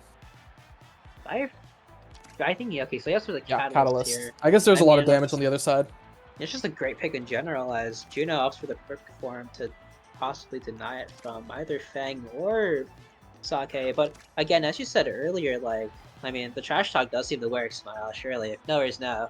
And as I was talking about earlier with the map picks in general, the next map is Night Market, as you guys all know. It's basically Fierce Fury's favorite map and best map at that matter. So if Flameskins put up a performance here and win this game, it means that Fierce Fury, even though they probably will win the Night Market game, they have to still worry about playing the third map, which is Taiko Temple, and remember, they did lose on Taiko. So if Flameskins can pull off the miracle of winning this game, and surely it will, as Zarharnev and Fang playing life. They're basically down and out. It's just a 3v1 right now, as Sake is left to defend all by his lonesome. And that is how you turn over a new leaf, as Flameskins are here to play, getting 2 KOs yet again. On the bright side, we won't be seeing 3-man supernovas that often, right? That ability has, I think it's a 35 or 40 second cooldown. So it will take a while for it to be back up, but we have to see, can Fierce Fury make some moves in the time that it's down in order to avoid getting killed? And they take one barrier, nearly take the second, lose one of their own, and potentially a second, right? This IME turret is so brutal with where it's positioned, but Fang, Zarharnev, they look so good on the defense, and that flip perfect! He saves the barrier! Yeah, and Zarharnev getting knocked around a little bit, still staggered and forcing Fang to play up, and Ayuki with the kill too means that barrier will fall, and Fang trying to force it and walk his way out, but that 3-man offense is just what you need to keep it going, as Grim fights second points, and again, if they can keep doing this, it could be an actual close game. Like, I mean, it's already close, but it could be even closer than it was before. Yeah, it very well could be. I mean, reminder, I believe Flames Kittens took Fierce Fury to set 5 in one of their games in their series, I think on Gates of Obscura. And it very well could be the same way here, as Arhainif is taking so much damage, gets the orb denied away from him, and gets punished off the map. Now it is a 2v2 after that Giga Blast kill. Sake pushing forward with this flip. He wants to make some sort of play happen here, wants to maybe take out Grim, or maybe just get a goal here, and actually burns that flip to the Supernova, but still dies due to the timing. That timing isn't really that great. It's another power play for Flames Kids. If they can find this, they just need to take the second barrier. And they have Flip ready to take the set as well. They do find the second barrier too. Sake coming back online. And Grim, that timeless creator lets it slide right through. They didn't expect that. And SMG brings it to set 5. Yeah, I mean, not just that. I think it's also the slime that Grim put in there, right? That slime makes it so that Fang doesn't really have anywhere to strike it, right? If he strikes it down, the Timeless Creator takes it. If he strikes it up, the slime will take it. And now, look at the Spark of Agility. Look at where SMG is. Fang almost certainly has to take the Spark of Agility, while Yuki grabs a heavy impact. Yeah, this is brutal, and Fang instead opting for the Fozy angle as he goes for specialized trading, extra special, I think, which is a great thing. But again, almost Exodia Aimi on the board, not really having the Spark of Focus online, but still, the fact that you have to deal with 3 Spark Aimi is definitely going to be extremely hard to kill. But again, this is Flames Kids are talking. I mean, this is Fierce Fury talking about. They can probably find a way out of anything. Yeah, and I mean, well, Fang taking a page out of Fozy's book, right? The strike shot into that specialized training ult, right? And I mean, yeah, it's not just specialized training or ult, right? It's Missile Prop 2, and then the extra special that makes it so much more frequent. On the other side, right, Zarhainif has this Stagger Swagger, right? It makes it so that now he is not being killed on repeat anymore. He is able to stay alive, almost finding a kill on Grim, too, there with that piercing shot. Now, Sake, he has to be careful of his own life since he's staggered. I think we need to see a lot of. I think we need to go for the ability dump on Sake at this moment. Like right now, he is currently off staggered. He was before, and if they were able to just kit dump him for the fun, it might have right been over. But SMG with 3 sparks is controlling this game right now. Basically, has so much speed to where the core can basically got some. And Zarhainif brought down to stagger level with a flip too. This might not be good as he is killed off the map. Again, 2v3, 1v3 now. SMG doing everything, and it hits overtime as Grim top side. Yeah, I mean, did you see how far that knocked Zarhainif from that secondary from Vice? He was near the center of the map, and it almost knocked him into the goal. And that's just the secondary on Vice. Yeah, the fact that it does so much damage just means that basically Flames Kids are here to play as that Sad Boys angle does come out. No. Sad Boys double coming out as well. It's not really looking that great as Hayuki sends it right in yet again. Match points for Flames Kids. They turn it around so hard. Fierce Fury, you can't do this here. This looks heartbreaking for Fierce Fury, and I mean, definitely looks like their mental may not be in the best place right now, but hey, maybe they can find a way to come back here, but they find 1 barrier, potentially 2, right? But this Juno Slime, it's so oppressive. And there's that flip, the kill onto Zarhainif, potentially a kill onto Sake. And now Fang, you need to save this. You need to 1v3, find a way to win this. And he manages to stall for just a little longer. Zarhainif is back on the map, but it's just all but over as now Fang is taken off the map. And now it's 1v3 for Zarhainif. Sake has finally respawned. He's finally trying to take it away, but it's all but doomed as the Supernova explodes. Oh my, that is pure cinema as Aiki finally gets their revenge and sends it right home for the first game. This is completely hype, and honestly, I don't think any of us expected Fierce Fury to drop another game right there. And again, I say earlier, if they can win this, it exponentially increases their chances of winning. And it basically did. Look how many kills were on the board. Basically 19 kills compared to 5. Guys, this Vice character is pretty good. That's all I'm saying. This Vice character is pretty good, does a bit of damage, right? Vice Aimi a little disturbing. And hey, that's really what brought them the win, and that's really what Flames Kittens has been showing, right? They have been an expert at piloting the damage. But on the bright side for Fierce Fury, this was Flames Kittens' map pick. This is a map that Flames Kittens is supposed to be comfortable on. Now we are going to your home. We are going to the Fury Market, right? I'm excited to see if Fierce Fury can find a way to punch back, and I really hope they do. I want to see a Game 3, because yes, we've had really cinematic games today, but not one of them has been a Game 3. Yeah, and Fierce Fury, as a stat check, Fierce Fury are winless today right now. They have not won a single game so far. So hopefully this can be turned around right here. And honestly, if Grim, SMG, and Ayuki find a way to take if they're able to find Fierce Fury and take them out off of this this map pick, because this is obviously their best map. And if they can do that, like somehow, by some miracle, as we saw right now at this instance, they could possibly, in my opinion, they could possibly make grands. I'm gonna be real. The dream is so real right now.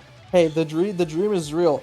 But yeah, funny little statistic, right? Fierce Fury Game 1 set 5.5, Game 2 set 5.4, Game 3 set 5.3. Surely that means Game 4 will be set 5.2, right? Yeah, I mean, That's it's doable. It's doable. Surely. No. But yeah, Night Market, we have a Stagger Swagger Hotshot start, and I think this is something that Fierce Fury really wants to see, right? And Flames Kittens, they are experts at piloting these KO comps. Stagger Swagger is one of the best things to deal with KO comps, right? So now you no longer have to deal with that, but Hotshot, that means that Fierce Fury likely may ban Juno. Yeah, but you kind of have to deal with the fact that Vice is still on the board, you know? Like, they already have first pick.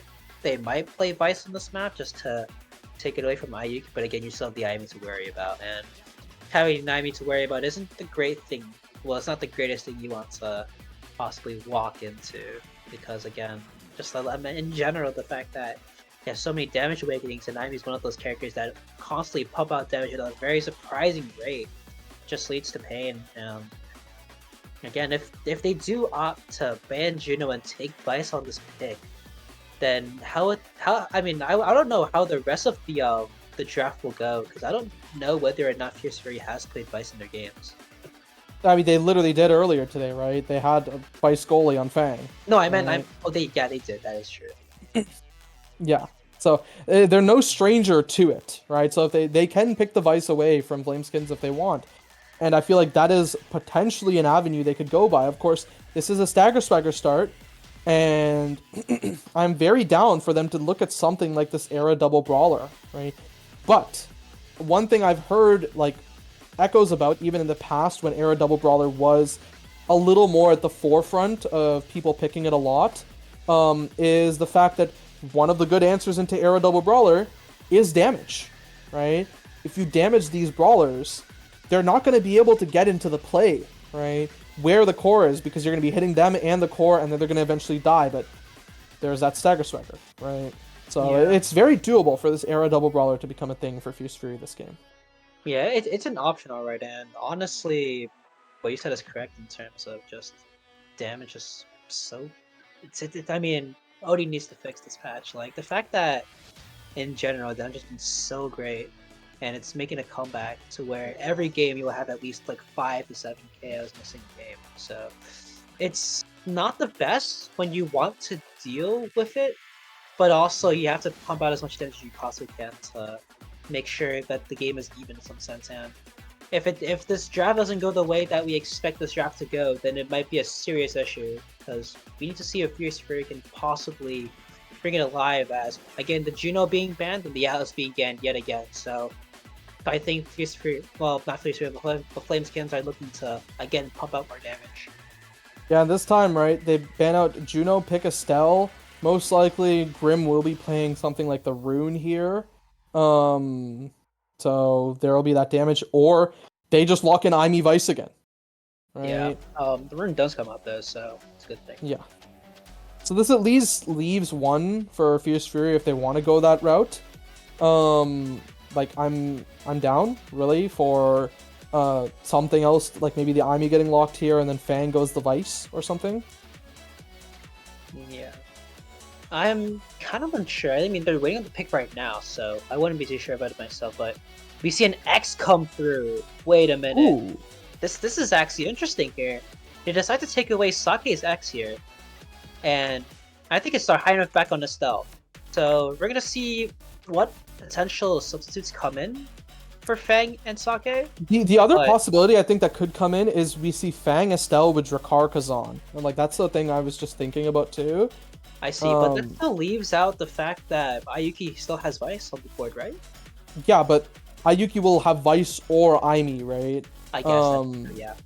So like there's no point in them playing Estelle, Vice, Aimi, like that does not sound good, right? Yeah. And I mean, I was saying the same thing about Aimi, Juno, and Vice, but that worked, right? It worked because of Um, Niff in general, just the fact that it's Twilight Control. But yeah, you did say it. It is Estelle, Kazan, and your car out for grabs. as expected.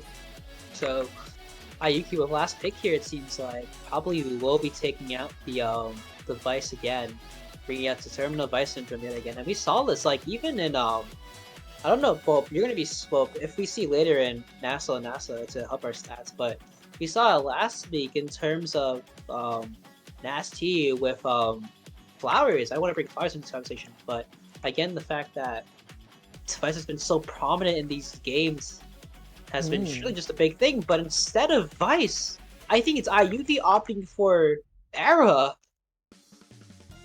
They really want to challenge Fierce Fury with a comp akin to their own, right?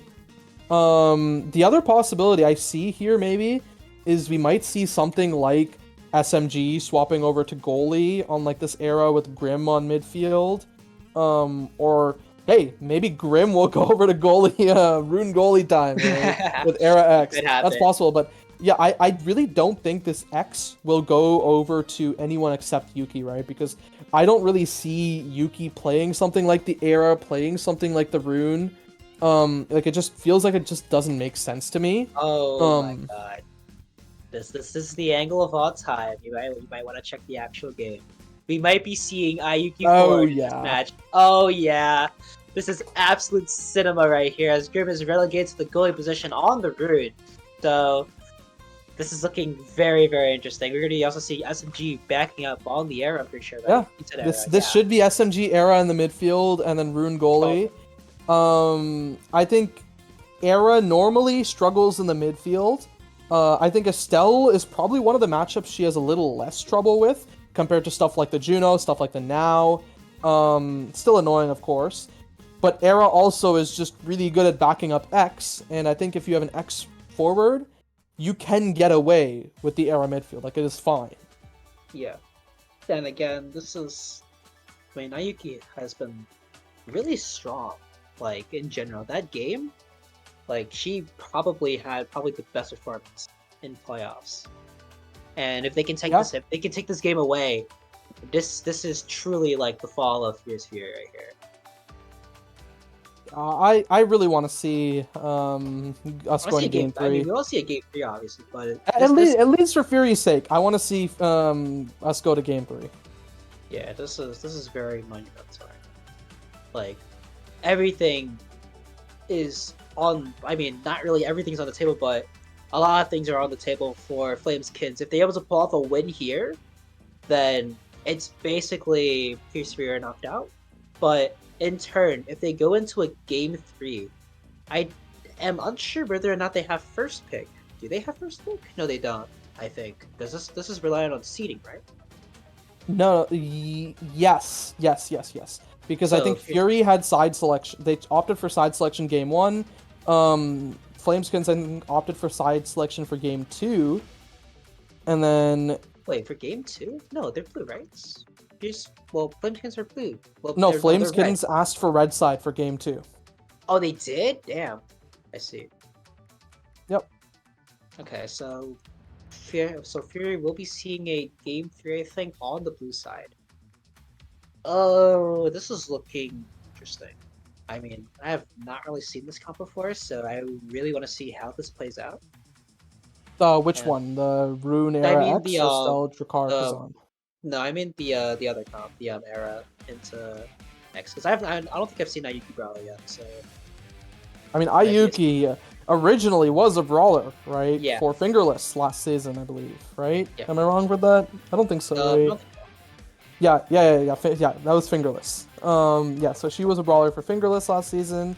Made her name originally as goalie this season, but because of Flames Kitten's roster shenanigans, she's been like swapping around like brawler, midfield, goalie, everywhere really, right? And yeah, once again, I think this should be Ayuki brawler, right? Unless there's going to be any last minute switch ups in the lobby. Lobby does tell us that Grim is going to be playing goalie and SMG midfield and Ayuki brawler. Forward, yeah. I don't know what's going on right now. I feel like we're not starting just yet. I think someone has to take a little bit of a break, so we're waiting for that for the time being. Yeah, short break on Fury's side, and then we'll be getting started. Right? Hey, in the meantime, which team do you think would have gone the farthest that isn't in playoffs if they made playoffs? We have Home, we have Fridge, we have Home, Fridge, 3 Germans, Eclipse. I feel like Fridge could have made a run. Just potentially.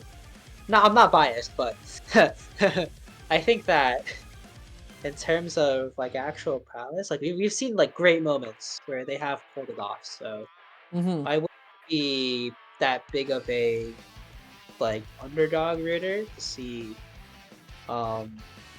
maybe the fact that the Fridge can make it through, but again, it's kind of on the table, I'd say. Yeah.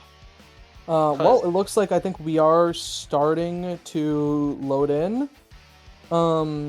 Yeah, so yeah, I think this makes most sense, right? It should be Estelle goalie, Drakkar midfield, Kazan forward. This is a comp I've seen them run before on Night Market. And then should be Rune goalie, Era midfield, X forward, which I have not seen this team play. But hey, I'm down to see how it's piloted, and I hope Fury takes us to game 3. Yeah, it's either that or we see history being made. So again, this is the game we've all been waiting for. Currently, 1 down is Fierce Fury, which we've almost never seen. Like, they usually have a really strong start to the playoffs, but now it's just they've been overpowered by such great comps. But now this is their chance to shine as they've been put onto their map pick with Hotshot and Stagger Swagger. We'll see how this goes. Yeah, so Awakening Distribution, Hotshot on Drakkar, on Estelle, on Rune, and then Stagger Swagger for X, Era, Kazan, Mag Souls, double Mag Souls actually on the side of Flames Kittens, and double Slick Kicks on the other side. Yep, First Barrier being taken by Sake, wielding Kazan with much power and enthusiasm, and again, Strike Shot Estelle and Strike Shot Rune here on both sides, so again, we've seen a lot of teams, well, not a lot of teams, but we've seen a lot of VU, like, weird comps, you know, like, we saw, do the show matches count? You want to count the show matches as we saw weird comps? We should never be counting show matches. All good, and again, early start off, really, SMG and Ayuki, somehow red coring there, fighting that second barrier. Is it Hotshot? No, wait, no, it's, SMG's not on Hotshot, but we saw red core there. It's probably a Hotshot off Rune onto, like, the momentum. Same direction momentum. But yeah, anyway, both goals are open, and the opener is found by Sake. Yeah, Sake putting it out yet again. So this is again. We shouldn't really be expecting any like bad play coming out from Fierce Fury here, because if we're able to see great comps being thrown out, then surely this might be a great high to see. And again, Grim playing deep well into Sake here, putting him on a lot of bit of damage. And if we want to see Fierce Fury come out of this, we kind of need to see them either deal with damage correctly or just don't let that scale, honestly. Because we found out Ayuki Sake getting knocked off the map with the burst 2 means that Zarheinef and Fang forced onto the 2v1. They've been holding it down really well though, so Sake will be coming back online. But again, they still have to chew through one barrier, which has been working for the time being. But still, if they're able to not find it, then it could be a turnaround for Flames Kittens. Yeah, but I think the one thing that Drakkar really does well on this map, right, because of how close it is, it's a similar reason to why Now was a great pick on this map for quite a while.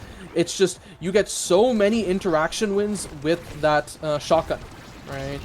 And that makes it so powerful. A great flip, baits out, double flips on the opposite side, and gets the barrier from Sake. And now it's a really tough situation for Flames Kittens. They have to find a way to come back into this point, or else Fierce Fury will maybe run away with the set. That's one barrier taken, potentially a second if Fang's defense falters. Yeah, and it feels like Grim is a little bit rusty on the actual goalie pick in general because he has been missing some stuff, but so far it doesn't really matter.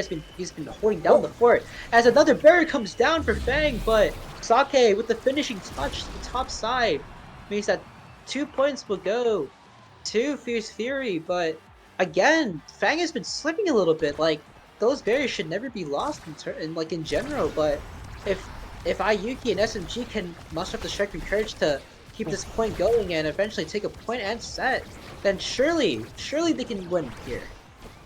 Yeah, surely, but as it looks right now, Fierce Fury looks to be postured to maybe take this win if they continue their momentum. Ayuki needs to be pretty careful with her life, but the banish out by Grim means that Zarhainov isn't really able to put more damage. Zarhainov needs to be careful, gets taken off by the Maximus, and now Fang and Sake need to 2v3 this defense, but Ayuki with a great strike, a better strike out by Sake, keeping the play alive, and now Fang, he still has this flip to work with, and is just completely outstrike warring the enemy brawler, but maybe not for much longer, as he flips, waits, Ayuki is taken off the map, and now it's a 3v2 on the opposite side.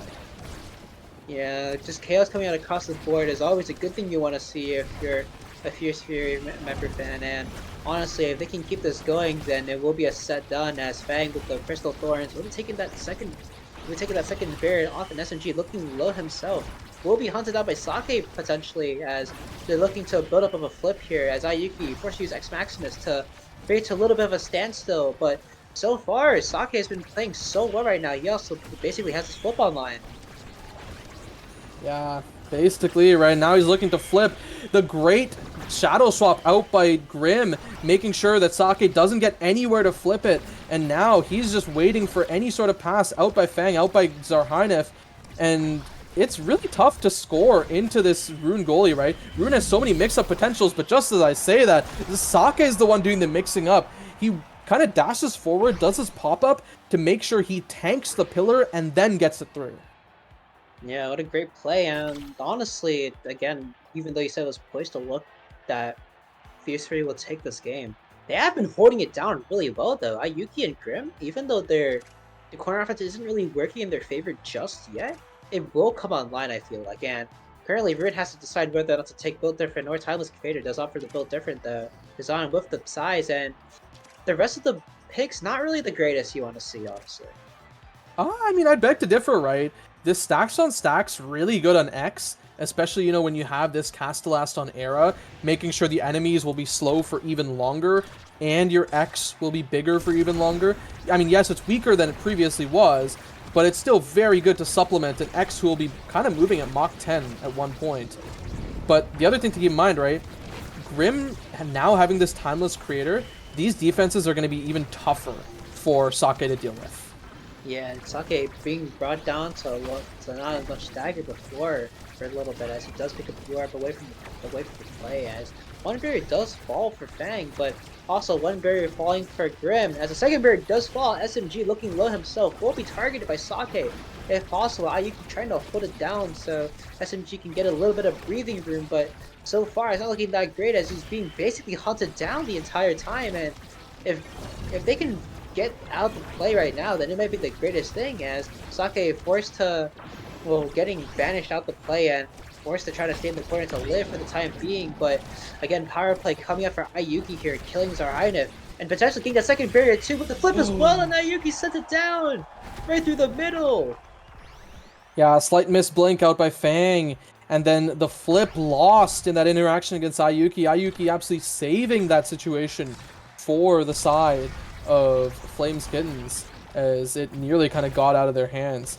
Now, the side of Fierce Fury, I don't think they're kicking themselves too much about it, as they're still playing pretty well, and Sake, he's been kind of on fire on this Kazan, keeping these offenses going. Yeah, Sake will flip even, will get banished by SMG again. Well, not SMG, but Grim again, as he does come to a standstill for a little bit, but it's a win a few strike wars to get it out of this play. The first period did unfortunately fall, and potentially the second, if it's coming through as Grim knows a shadow swap out of the way to keep that barrier alive. It's Ayuki running it down, throwing Fang a little bit of a loop, just punching him over and over again. But still, they have to still work through a second barrier, and it's not really coming alive for both teams. And I mean, it just gets right past the pillar with that piercing shot from Fang. That banish coming through actually going to buy some time for Flames Kittens, which does send it back to the opposite side. Pass right through to Sake. Another great pass, but Sake unable to find it as Grim. His cooldowns have to be back by now, which means that he'll be able to save another shot attempt from Sake, who needs to be careful with his HP getting ticked down to half. Tries to find that strike around the pillar, doesn't find it. It's a little too big for him. And another pillar just keeps the core forward. The core moving too fast for that crooked leverage. And now Fang, he has to clear it. He has to make sure Ayuki doesn't find this barrier. She finds it. She finds the flip. She finds the strike. The flip. Not soon enough. And Ayuki takes another. Ayuki just manhandling Fang right now. It's insane right now. Fang also losing his flip again for the second time in the set. As basically the Energy Awakenings haven't been going that well as Ayuki takes the first barrier too. Brawlers are getting it done right now. As she's basically carrying the entire defense, carrying the entire offense just by herself. Yeah, just by herself, figuring out a way to make it, to get it done, right? And now, the side of Zarhine of Sake, we need to see the same thing out of you, right? We need to figure out a way to score on this Rune goalie, but that's easier said than done, right? Rune goalie, when piloted by someone who is experienced on this Rune pick, is really tough to crack.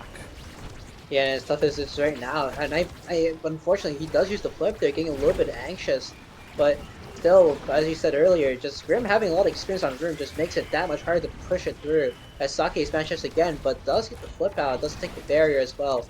Ayuki and SMG still have one barrier to crack through, and it's looking sort of hard. It's looking hard to do so because right now, like, the pressure in general has just been so dominant on the side of Flames, like Fierce Fury, and in order to keep it going, you have to just commit so much into it that by the time you are able to get another chance up, it's just that they're able to clear it out so quickly.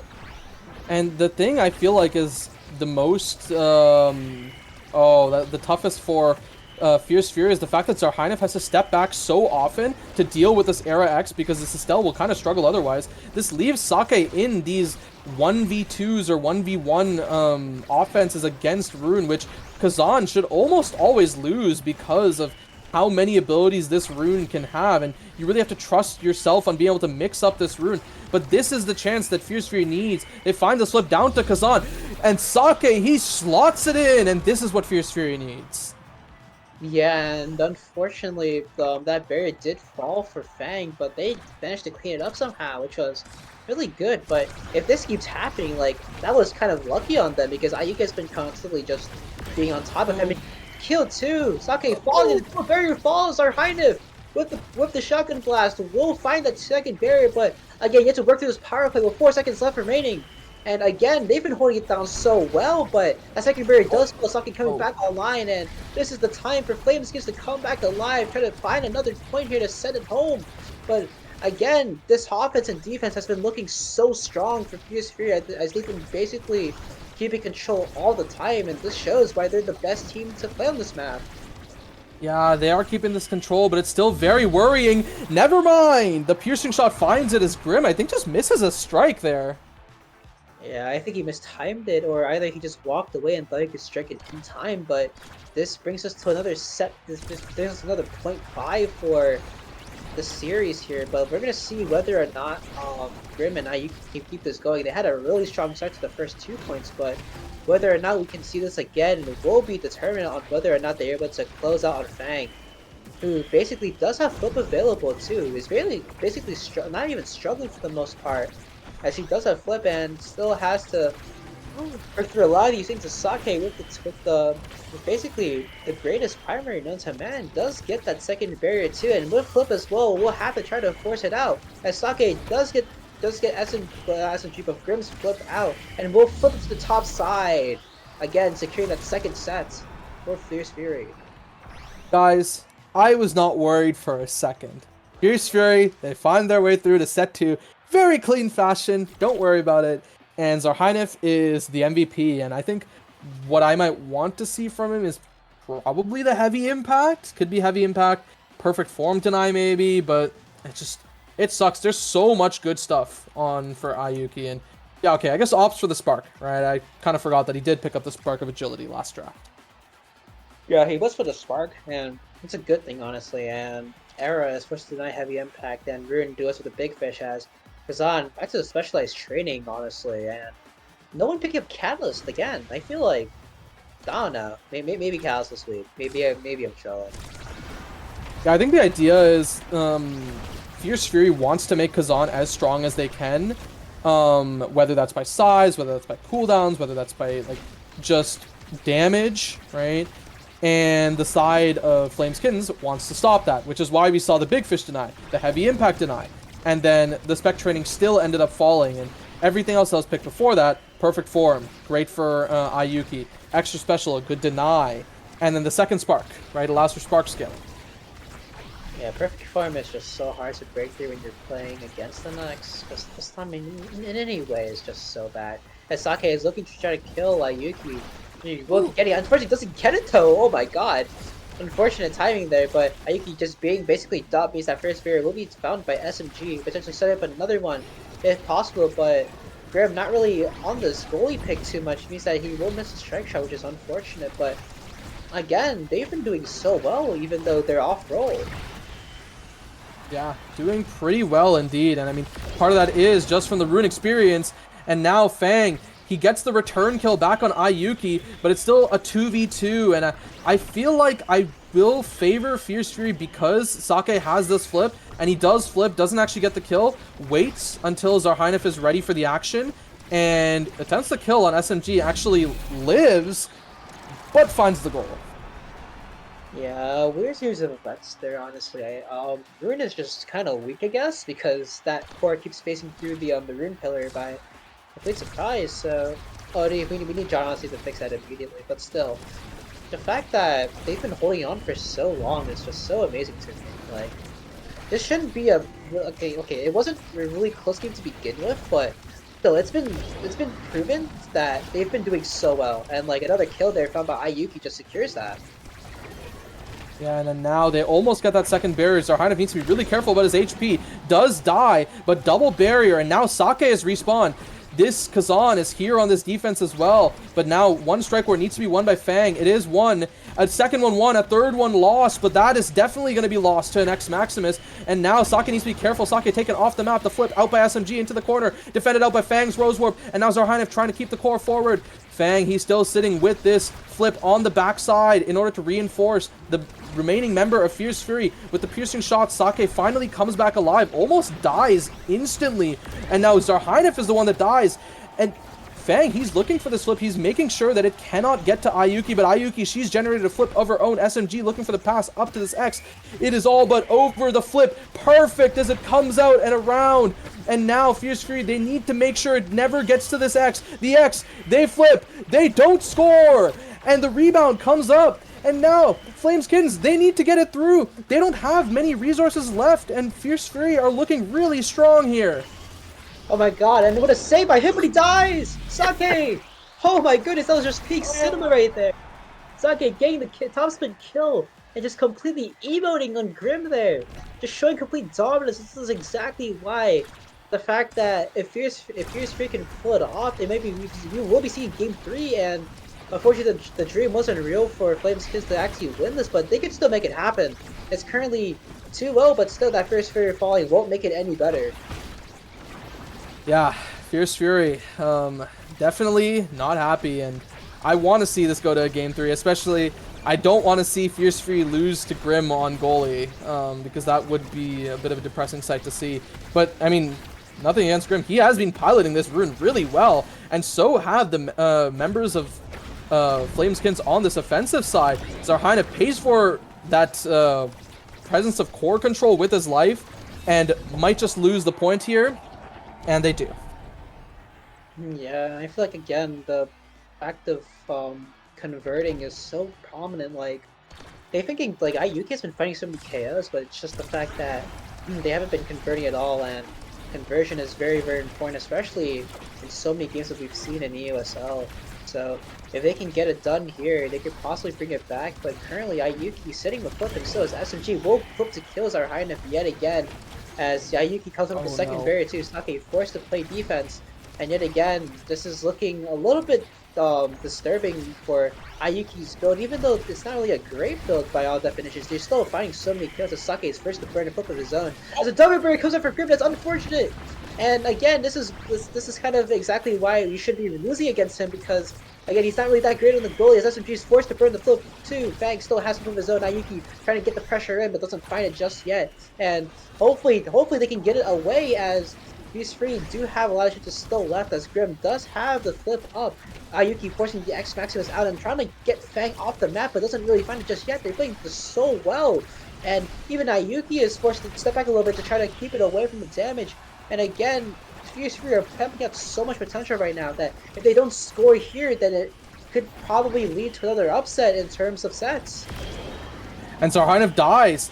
This means that Sake has to figure out a way to do this 1v2 defense. He's winning the strike wars. He's stalling so much time. And now it's passed up. The strike shot. Fang, you might need to flip here. He's been saving it for a while, and this is where it matters. He gets that flip off, and now Ayuki, she burns hers. She doesn't have it for this next offense. Pass down to Fang. Fang is looking for an angle up to Sake, and that Piercing Thorns doesn't really find a way up to Sake. A great pillar out by Grim. Make sure that the core stays on the side of Fierce Fury. Sake dribbling. He's looking for some sort of play. Doesn't really find it just yet. A Rose Warp saves it. And now SMG, he has to find a linking pass up to Ayuki. It just keeps going forward, and now Fang keeps clearing it. This pillar, this is making this red core so dangerous for the side of Fierce Fury.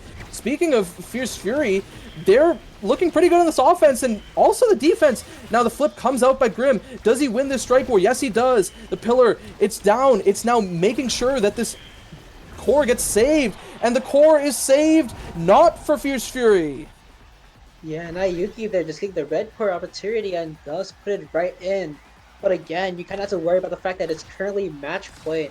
And if you want to win, this is how you do it. If they're able to do this a lot longer, then surely it might be the point where you get it to win, but we're going to see whether or not they can do it just yet, as Ayuki pops the X Maximus. Doesn't find any value in it though, even waiting for it, but doesn't find the great sense of getting one barrier done, as Fang pushes up, unfortunately loses that first barrier too, as Zarhanev and Fang do have their flip of their arsenal. Where's the burn? Ayuki counter flip, and now no barriers. Fang with a flip still up, but hey, have been saving it, but again, you have to worry about the fact that Zarhanev is looking really low. Maybe being getting chased by Ayuki, as she's not going for a kill. She does get the kill too. And again, Fang left in a 2v3 yet again. But they've been holding down really low. We saw that entire point last time, where they held it down completely, and they basically almost to get the point down. Fang used to having to flip on his own, and now he has no evade for what might be coming on Ayuki as they try to get the kill here. Again, Sake with the flip too, but on the other side doesn't even matter. Sake winning the game all by himself. I mean, Sake, he does it all.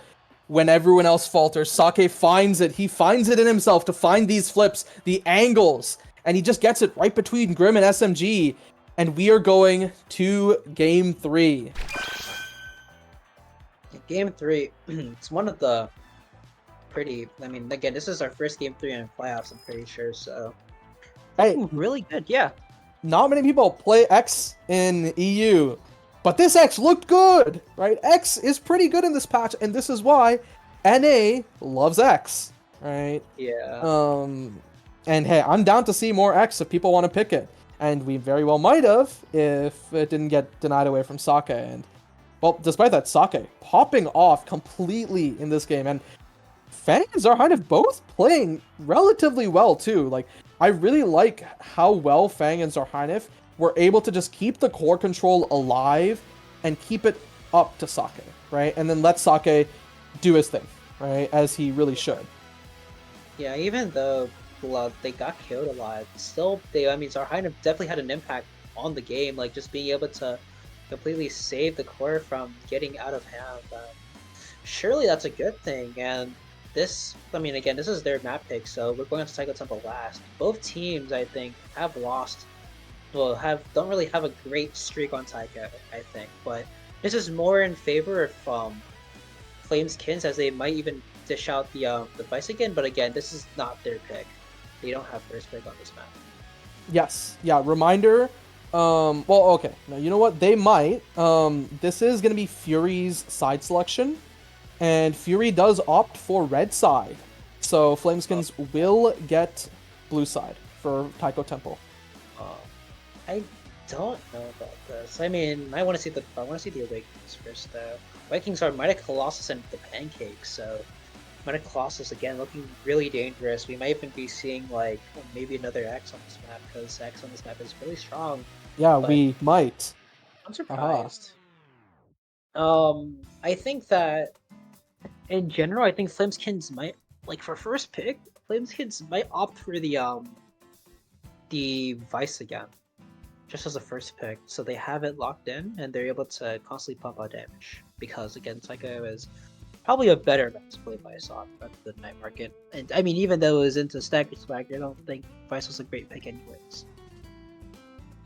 Yeah, I think Vice is a pretty great pick on this map. Both in midfield and goalie. I think goalie more than midfield here. This is actually something, funnily enough, when I think Vice on this map, I actually think Packet Loss, because I remember Packet Loss piloting the Vice on this map multiple times.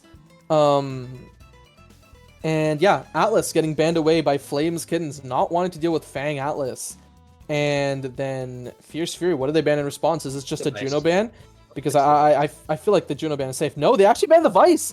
I'm actually kind of happy to see that, right? I'm down for the Vice ban, right? Juno is still going to be a little annoying, but it means that they don't have the guaranteed safety of Ayuki Vice. Yeah, but Ayuki still has the Ayami online, so if that gets banned, I mean, didn't she just opt for Juno, right? After the Ayami pick is banned, if it is like taken away, then she just opts for Juno. But yep, probably. Yeah, I mean, we haven't seen any changes in the lobby yet, so we could probably maybe assume that it goes in. But Ayuki does opt for the Ayami here. We'll be taking it in the goal box, so that's going for her. But again, I want to see what they pump out this time. They have the Estelle online, so might be Zarhainov again on the Estelle. But I want to see what the other two pick. Like, it's again, we might see like another like probably another size abusing character, but I'm still very unsure. Like this game has been fully like in control. Well, not in control, but like out of control, if that matter. Yeah. So yeah, the Aimee, the Estelle paired with Rune. So this is, I think, an interesting thing. I like what they're doing here. They're just trying to kind of force, like, deny Grim. And it's possible we might see Grim on something like a Luna here. Because they banned out the Vice, which is a flex pick for Ayuki and Grim. And then they picked the Estelle for Fang. The, Rune, Probably from for Zarhainov. Zarhainov, Yeah. Zarhainov has played Rune. Yeah. I have 3 Germans game, surely. But still, they opt for the X and probably one more. We're waiting on who they pick, but I'm actually unsure now. Like, oh my god, wait, hold on. Look at the look in lobby. SMG has turned into goalie. Oh my god, they're really doing the triflex. No. Oh my goodness. Holy crap. And then Juno does come out for Graham, I'm pretty sure. So this might be SMG Aimee. Yeah, this makes sense. It's likely SMG Aimee. Yeah, they're pulling out I mean, if they win this will be hilarious. That would be real. Hey, if they win, it would be hilarious. But I think just for Fierce Fury's sake, I kind of want to see them win. Yeah. Like, they had a strong start versus initial roster, and there we go. The Zentaro won Sake. Yeah, so... Zentaro and Sake, okay. Yeah, not too surprised. I think it was either between, like, Zentaro or Kazan for me. I think Zentaro does allow just for, like, more damage, because this is, like, a damage meta, right, at the moment. If it was, like, any other player, I probably would have said, like, Asher may have been the pick. But Sake, I think, much prefers stuff like the Zentaro or Kazan instead. Yeah, I mean, at least Zentaro comes up on the board, but we saw a lot. I mean, you can even count the last game where we saw Taiko Temple on Fierce Fury and Tripod Fish, where they did end up losing, which is unfortunate. But again, Fury just trying to pull out all the stops and just make sure that not Fury, but Flameskins are unable to pilot what they want to pilot. And again, taking away that rune, taking away the Vice is mainly one of the things that we want to see. But again, SMG, well, we're gonna see how he plays against Sake, because this is one of the times where we have to either see him clutch up and close it out entirely, or this might be the downfall of Flameskins if they ended up flexing yet again. Yeah. Bear in mind though, I think this is a little different than the previous flex. Funnily enough, I believe SMG's main role is actually goalie, right? But he's always been flexed onto like an quote-unquote off role. So I want to see how this plays, but I think both goalie versus brawler matchups are going to be really interesting to take a look at, because they're both ranged goalie versus brawler, right? You have Aimee trying to face up against Zentaro, and then you have Estelle trying to face up against X. Yeah, I mean, then again, flashback to team player today, right, Smile? Mm-hmm. Team player 20. I mean, we were playing against SMG, right? It was SMG at Sarah that one time. Yes. Yeah, we ended up losing. That's unfortunate. But again, I didn't see SMG. I saw SMG on the rune. That's not my issue. As we load into the game here, indeed it is our Hynef on the rune, Fang on the Estelle, and Sake on the Zentaro as SMG goalie time. We're going to see how this plays out. Yeah, quick rundown. Might of the Colossus on both brawlers. Stacks on everyone else. We have a double Mag Souls on the side of Flames Kittens, with just one on the side of Fierce Fury. Yeah, and so far that first spirit does fall. And Ayuki, even last game, we even complimented her on just playing that X really well, and that first spirit seems to prove it so far, but we're going to see whether or not they can keep this going as SMG loses that barrier due to the Rune Pillar. Especially the second one as quarter offense does get going, as so far Sake being brought down to not as much stagger as you would like to see. Yeah, and oh, Yuki getting taken off the map. A great bounce. And Sake with an even better bounce off the barrier, finding that flip. The side of Fierce Fury, they have a great opener this game. Yeah, and everyone's ults are online except for SMG's too, so we won't be able to see the Cyber Sentry turret in action just yet, but again, we're gonna have to see whether or not they're going to let Sake play this how he wants to play. Like, so far, most of the times that he's gotten away with what he wants is because it's on his own terms. Like, he's making it so that he's playing really well into it, but I want to see whether or not Flameskins could potentially throw Sake off as they did the first game, because Sake was definitely not playing like how he would usually do on EUSL. Yeah, exactly. I think the one other thing I want to note is Zarhynef has been having pretty good positioning this game so far, and Sake getting taken off, actually, thankfully for him, he doesn't have any stacks, so there is no stacks to reset. A great flip out by Zarhynef, unfortunately, catches a slightly wrong angle. He was looking for the bounce off the top bumper into that barrier, but doesn't actually find it, and now he is playing his life. Fang, with a great flip, actually finds that barrier in the end. Now Zarhynef trying to keep the core forward, making sure that Sake can get this and get a strike in. Doesn't yet find it. Ayuki threads it through that pillar placement, but a center bounce from Zarhynef finds the goal. I mean, by the graphic, it looks like it literally just went through Ayuki's bell ringer, which kind of sucks, but I feel like Ayuki just didn't touch it at all, which is unfortunate. So then again, still very interesting to see that most of these points are being lost out of Flameskins' court, and if they're able to clean it up really well, then they could probably take this map too, as they do take both barriers here. Again, this is not a common occurrence for Flameskins to completely spot and control as SMG on the offensive takes down the goal and sends it to point 4. Yeah, thing to note here, there are 3 members that are fully stacked. Zarhynef is at 110 out of 150.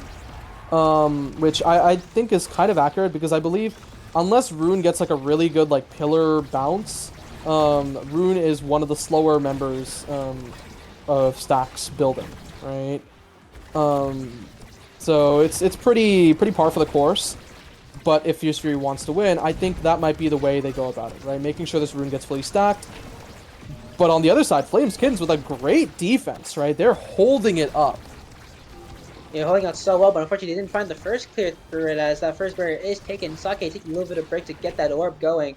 And again, if they can clean up some of their mistakes like earlier, then it might be game over. Surely, as that barrier does fall on my side, kind of didn't fall right in time, but it did fall. So Sake, with no life left, he gets saved somehow, and he's back on the kill. He's back on the field. Does KO Ayuki? The process an unfortunate bounce. Make sure it makes that Fang loses that second barrier too. But a power play on the side of Fierce Fury still. They still have to get through this. as the primary, well, not even the primary, just the strike into the special strike does secure that sets, and Sake just doing Brawler's get it done, I guess, and Fang with the I guess the MVP just kind of just classifies surely how they can win this. Yeah, and I mean, there's some really good stuff here for the X, right? The perfect form, the specialized training, the adrenaline rush, all great pickups for the X, right? Even this Spark of Focus just getting you Spark scaling, and now we have to see what gets taken, right? The Deadeye gets taken by Fang. Really good for just adding damage. The perfect form denied away from Zentaro, and it looks like X might just get specialized training. No, he does, and I don't know. It feels like it's a good. I feel like it's not really a trade off, but again, I mean, again, that's Sake has been fighting a lot of kills so far. I think he has found, I think, 2, I think. So it's not really like a bad thing to take the ad rush into this. I think it's more so they don't want to deal with the ad rush for later, right? Like, and it's like still okay on Zentaro versus the perfect form not being amazing. And look at that knockback. Sake is already taken off the map, and yeah, Zarhainov needs to be careful too, because I remember even last set there were a few times where Zarhainov was getting close to getting taken off the map because of Ayuki's ults, right? And that made things really dangerous, right? Because the stacks would have been reset if that happened. Yeah, and so far both barriers going down for Fang isn't the greatest thing that you want to see, but Ayuki getting low herself means that she might be getting killed. Almost does with the strike shot, but luckily for her, she does with the save out. She might be getting killed by Sake though, who does proc the ad rush here. Will probably be dumping damage a lot on SMG as he has to be forced to push up and probably play a lot more offensive. But again, with a great save, unfortunately, it doesn't come through. Guessing through, but the flip will come through as Sake secures that points yet again. Yeah, Sake with a great series of plays, the kill on Ayuki into a great flip, but Zarhainov, he's been keeping the core forward, right? He's been making sure this doesn't really fall back past the midfield line on these offenses, and has been doing a great job. A good amount of damage on Ayuki, nearly knocking her off the map, but the one who's knocked off the map is Sake off of that specialized training dash punch, and now the side of Fuse Fury, they need to be a little worried about this offense on Flames Kittens. They save one barrier, they save both barriers off of that attempted offense from Flames Kittens, and it's still alive for them. Yeah, and this is complete contrast to what we saw last game, like, I mean, not in general, but like in terms of what's been going on so far, like, the fact that Flames Kittens are back to their no KOing angle, it feels like they've been fishing for it, but at the same time, they haven't been trying to completely just destroy them, so it's not really the greatest thing you want to see. As Ayuki gets another kill here, even dumping it onto Fang, and Sake is also taking down the stagger level, but Fang still desperately holding on with the great strike where he's almost actually winning, but Sake is still put on stagger duty. We'll probably potentially see another kill as Grim, but the primary does get it past Fang, and also gets the kill too, resetting the stacks. So Yeah. it's back to square one yet again. No, the kill that actually reset stacks, that was Ayuki finding it Zarhainov, earlier. yeah. Yeah, Ayuki found it on Zarhainov earlier for a stacks reset. So definitely a little worrying for Fierce Fury. They need to find maybe a kill of their own on Grim, on SMG, on someone really, right? And that, I would say, is Sake's job, and he is trying for it, right? He recognizes that's the win con. That's what we have to do. And now, as Grim is fully stacked up, Zarhainov, he needs to be worried. He is taking a lot of damage and nearly gets taken off the map, dodging away from the bull rush. And these passes, they keep coming out. Back up to Sake, back up to Zarhainov, finds a barrier, and maybe looking for the second if Sake gets a good slashing strike. Yeah, Zarhainov is playing this so well right now. He's just kind of... He's playing the midfield so well, and like the fact that the barriers have been... Like, he's been taking so many barriers just because of how his green players are being placed in. It's a good thing you want to see for the most part, but you still have to worry about Sake getting the ad rush here as he does get it with the flip up. But also Zarhainov dies too. Both midfielders out of the play for the time being. SMG forced to flip it out. Bang with the great wolves for it means that will be safe for the time being as the first barrier does fall as SMG pushes up. And again, both midfielders coming back online for the time being will mean that it's back to a 3v3 as Bang does lose his barrier there as SMG is forced to try to play this out well, but another kill from Sake means that SMG is gone. That brawler is also, and that brawler does have ad rush as he puts it right in with the ally rush. I mean, Sake, he did it once, he did it twice. Look at the stacks on the side of Flames Kittens. It's completely eviscerated. There's 0 on SMG, 18 on Grim. There's just nothing to be heard. again, just taking away the just taking away the pancakes in general. I don't think the Canadians would be glad to hear that, but again, just in general, Ayuki will flip up. We'll have to play it safe here, not find anything, but she gets double too. But she get the dashing. She doesn't get the dashing just yet, but still is a lot of pressure. Even though she gets it right in, she doesn't kill Fang and Sake, which means that they have a flip up for this next point. Yeah, I mean, they dump everything in the kitchen sink at Fierce Fury defense. The glitch pop, the Juno ult, the X dash punch ult, right? But crucially, out of everything, Fang is alive. He has these stacks still because he was taking a lot of damage at the end of that point. Yeah, and unfortunately, that flip being burned out by Sake means that only one person has flip up, and that's Fang. But Crucial Strike War wins means that Sake and Fang will connect in the second barrier too. And it's up to SMG and Ayuki to potentially save this from going out on the place. As the board flip does come online, and Sake, bottom side, potentially set and match points up for grabs. Yeah. Up for grabs it is. And now Zentaro, MVP, what does he want here? There's some really great options, right? Could opt for the fight or flight, could opt for the rapid fire. I mean, I think he just goes fight or flight here. Yeah, he does. And X building up more size to his name. We'll be getting a lot more damage going on, especially with the Mighty Colossus on board. You're opting for the hot shot, and Ivy, with the time is created still, Rune doesn't really have a lot to work with except for the Castle Last, which she does pick up. But I think this is a winning draft for Flameskins here. They actually got a lot of the stuff they wanted. Yeah. Definitely can. But the side of Fierce Fury, they look like they have some stuff they really want, and they find that double barrier. That's something they really want. And even if they nearly lose the goal there, it's still great because it's not an actual goal. And Ayuki still staggered. She needs to be a little careful, but there doesn't seem to be any abilities that are thrown at her.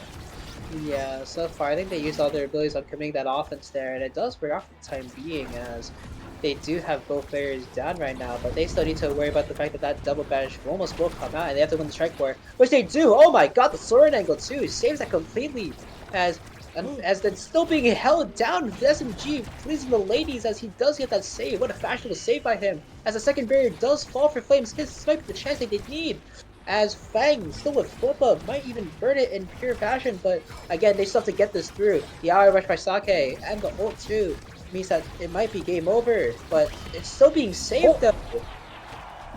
What hit that? I guess that was a pillar, right? The pillar red core there? Yeah, the pillar. Yeah, that completely shocked me, right? I was not expecting it to happen so suddenly like that, but Zarhainov does in fact find it. Yeah, Zarhainov with a great, just a great pillar there. Unfortunately, it does kind of screw over the members with the double the pillar blocking the side of it, but still though, that flip being Brent is a good thing, honestly. Because Grim also flipped for it and didn't really find any value in this. It's a good thing so far, as Sake finds a second barrier to SMG trying to hold on. Doesn't really get it though, almost at the save though, but does burn the glitch pop in the process. As Sake with flip up will use it. He does use it. Even emotes in his face. And to the top side. Match point set up for Fierce Fury. Yeah, match point and series point most importantly, right? If Fierce Fury wins this, they are going to be waiting in losers finals for the loser of TMCT and Tripod Fish. So Zarhainov almost dying, but Sake does take one barrier and may just take the second if he wins a strike war against the turret. Doesn't yet, and actually takes so much damage from the turret. Has to be worried about Yuki maybe popping an X Maximus and looking for him, but just waddles away to the other side to grab this orb.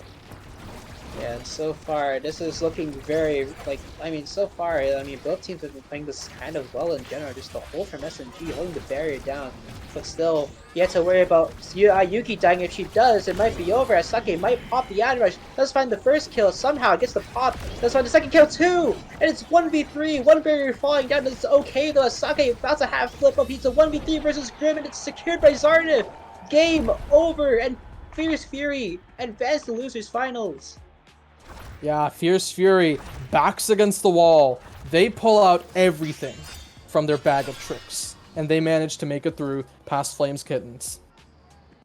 And good game played to both teams, honestly. I really didn't expect it to come out that way. But again, 7 kills is 7 kills. It was very, very, in terms of, it was kind of it felt like controlled, but I said it wasn't. Like it felt so out of touch. I don't think the SMG on goalie was a bad thing, but it just didn't come out to be it just didn't come out the way they wanted it to be. Yeah. I mean, I think part of it is just like the damage that was coming from the opposite side, right? It just made it so that Yuki really could not look for a lot of these plays, right? And Yuki was stuck trying to, deal out some damage back herself while trying to live, right? The moment that Yuki had an okay HP bar and SMG was able to push forward, that's when the plays were happening. But those are few and far between, right? And that's what led Fierce Fury to this win. Yeah, even like the redirect gap in general, like everyone had about 100 redirects and even more except for Yuki. Like Yuki just didn't get core position at all, and it was just really sad to see it happen. But again, they both played like both teams. I mean, it ended up being Fierce Fury that ended up winning here, but again, Flameskins had an impressive dominant performance on the Atlas Lab game, just completely outshadowing the fact that they were getting rolled in like the first 2 sets, but they ended up playing it off. And if this team does come back next season, if there ever is a next season, then this is a team we might be looking forward to. Oh, definitely, right? I think this team has... There were questions, right, with looking at the pieces of this team and how they performed last season. There were real questions. Are they really an EUSL level team, right? Did they have some pieces that barely scraped into EUSL, but a lot of them were sitting at that like 1 and 6 level with their teams. But they showed this season that they are able to go pretty far, and I believe they took all of the other playoffs teams to a game 3, right? TMCT and Tripod Fish during regular season, actually beating out Tripod Fish, and now TMCT they took to game 3 in this losers match, unfortunately, not making it through. But with that, are there any closing remarks you have? I mean, it was a really fun time having to cast week 1, and I want to see more games week 2 like this. Like, it was really fun having to see stuff going on like that, like the backwards tower rush from Donkers. I'm not even from Donkers. That was from Venom Yami. No? Yeah, but still, that was kind of funny to see. Like moments like those, it's what brings playoffs a really fun way to see the end of the game. But again, it was unfortunate that it came out that way. But still, good games to all teams. You guys actually played insanely well. Like, I agree. Straight up, yeah. there were moments where I thought that it was going to be done, and you guys ended up holding it down. Like it was so cinematic, and I want to see more of it. Yeah. Now, before we head off for real, first things first, guys, there's going to be no post-show this week. So we'll just give a quick recap, right, of what is coming up. So next week, right, we have the ending of playoffs, right? And the ending of playoffs, that will be 3 more series, right, akin to today. First, we'll be having the winners finals game, right, where we have Tripod Fish versus TMCT. And then after that, we will have our losers final game, right, where the loser of Tripod Fish versus TMCT will face off against Fierce Fury. And then will be grands with potential for a grand final reset, depending on how things roll out. But yeah, go ahead. Yeah, I was gonna say that in general, like these teams look. I mean, again, if any team ends up making it through this round, it's gonna be probably cinema. And every team so far, even like the top 3 teams have been shown so much like prowess. Even Tripod Fish. I mean, we kind of thought that Tripod Fish were gonna fall down, but again, they've shown. Like we've seen so much growth between all these teams, so it would be it would be fun to watch. Yeah, and I think part of the reason why I think Fierce Fury I personally think Fierce Fury has a chance to make it to grands, maybe win out altogether. I think part of the reason is they lost today, right? They have a chance to look and see what went wrong, right? And that's why I feel like losing, as long as you're not eliminated, is pretty good, right? Because you can learn what you have to do, right? You can look back, see what you can improve on. But that's all I have to say, right? And I suppose with that in mind, we can sign off for this week. You guys Don't go anywhere. Be back next week. Yeah. Bye. Goodbye.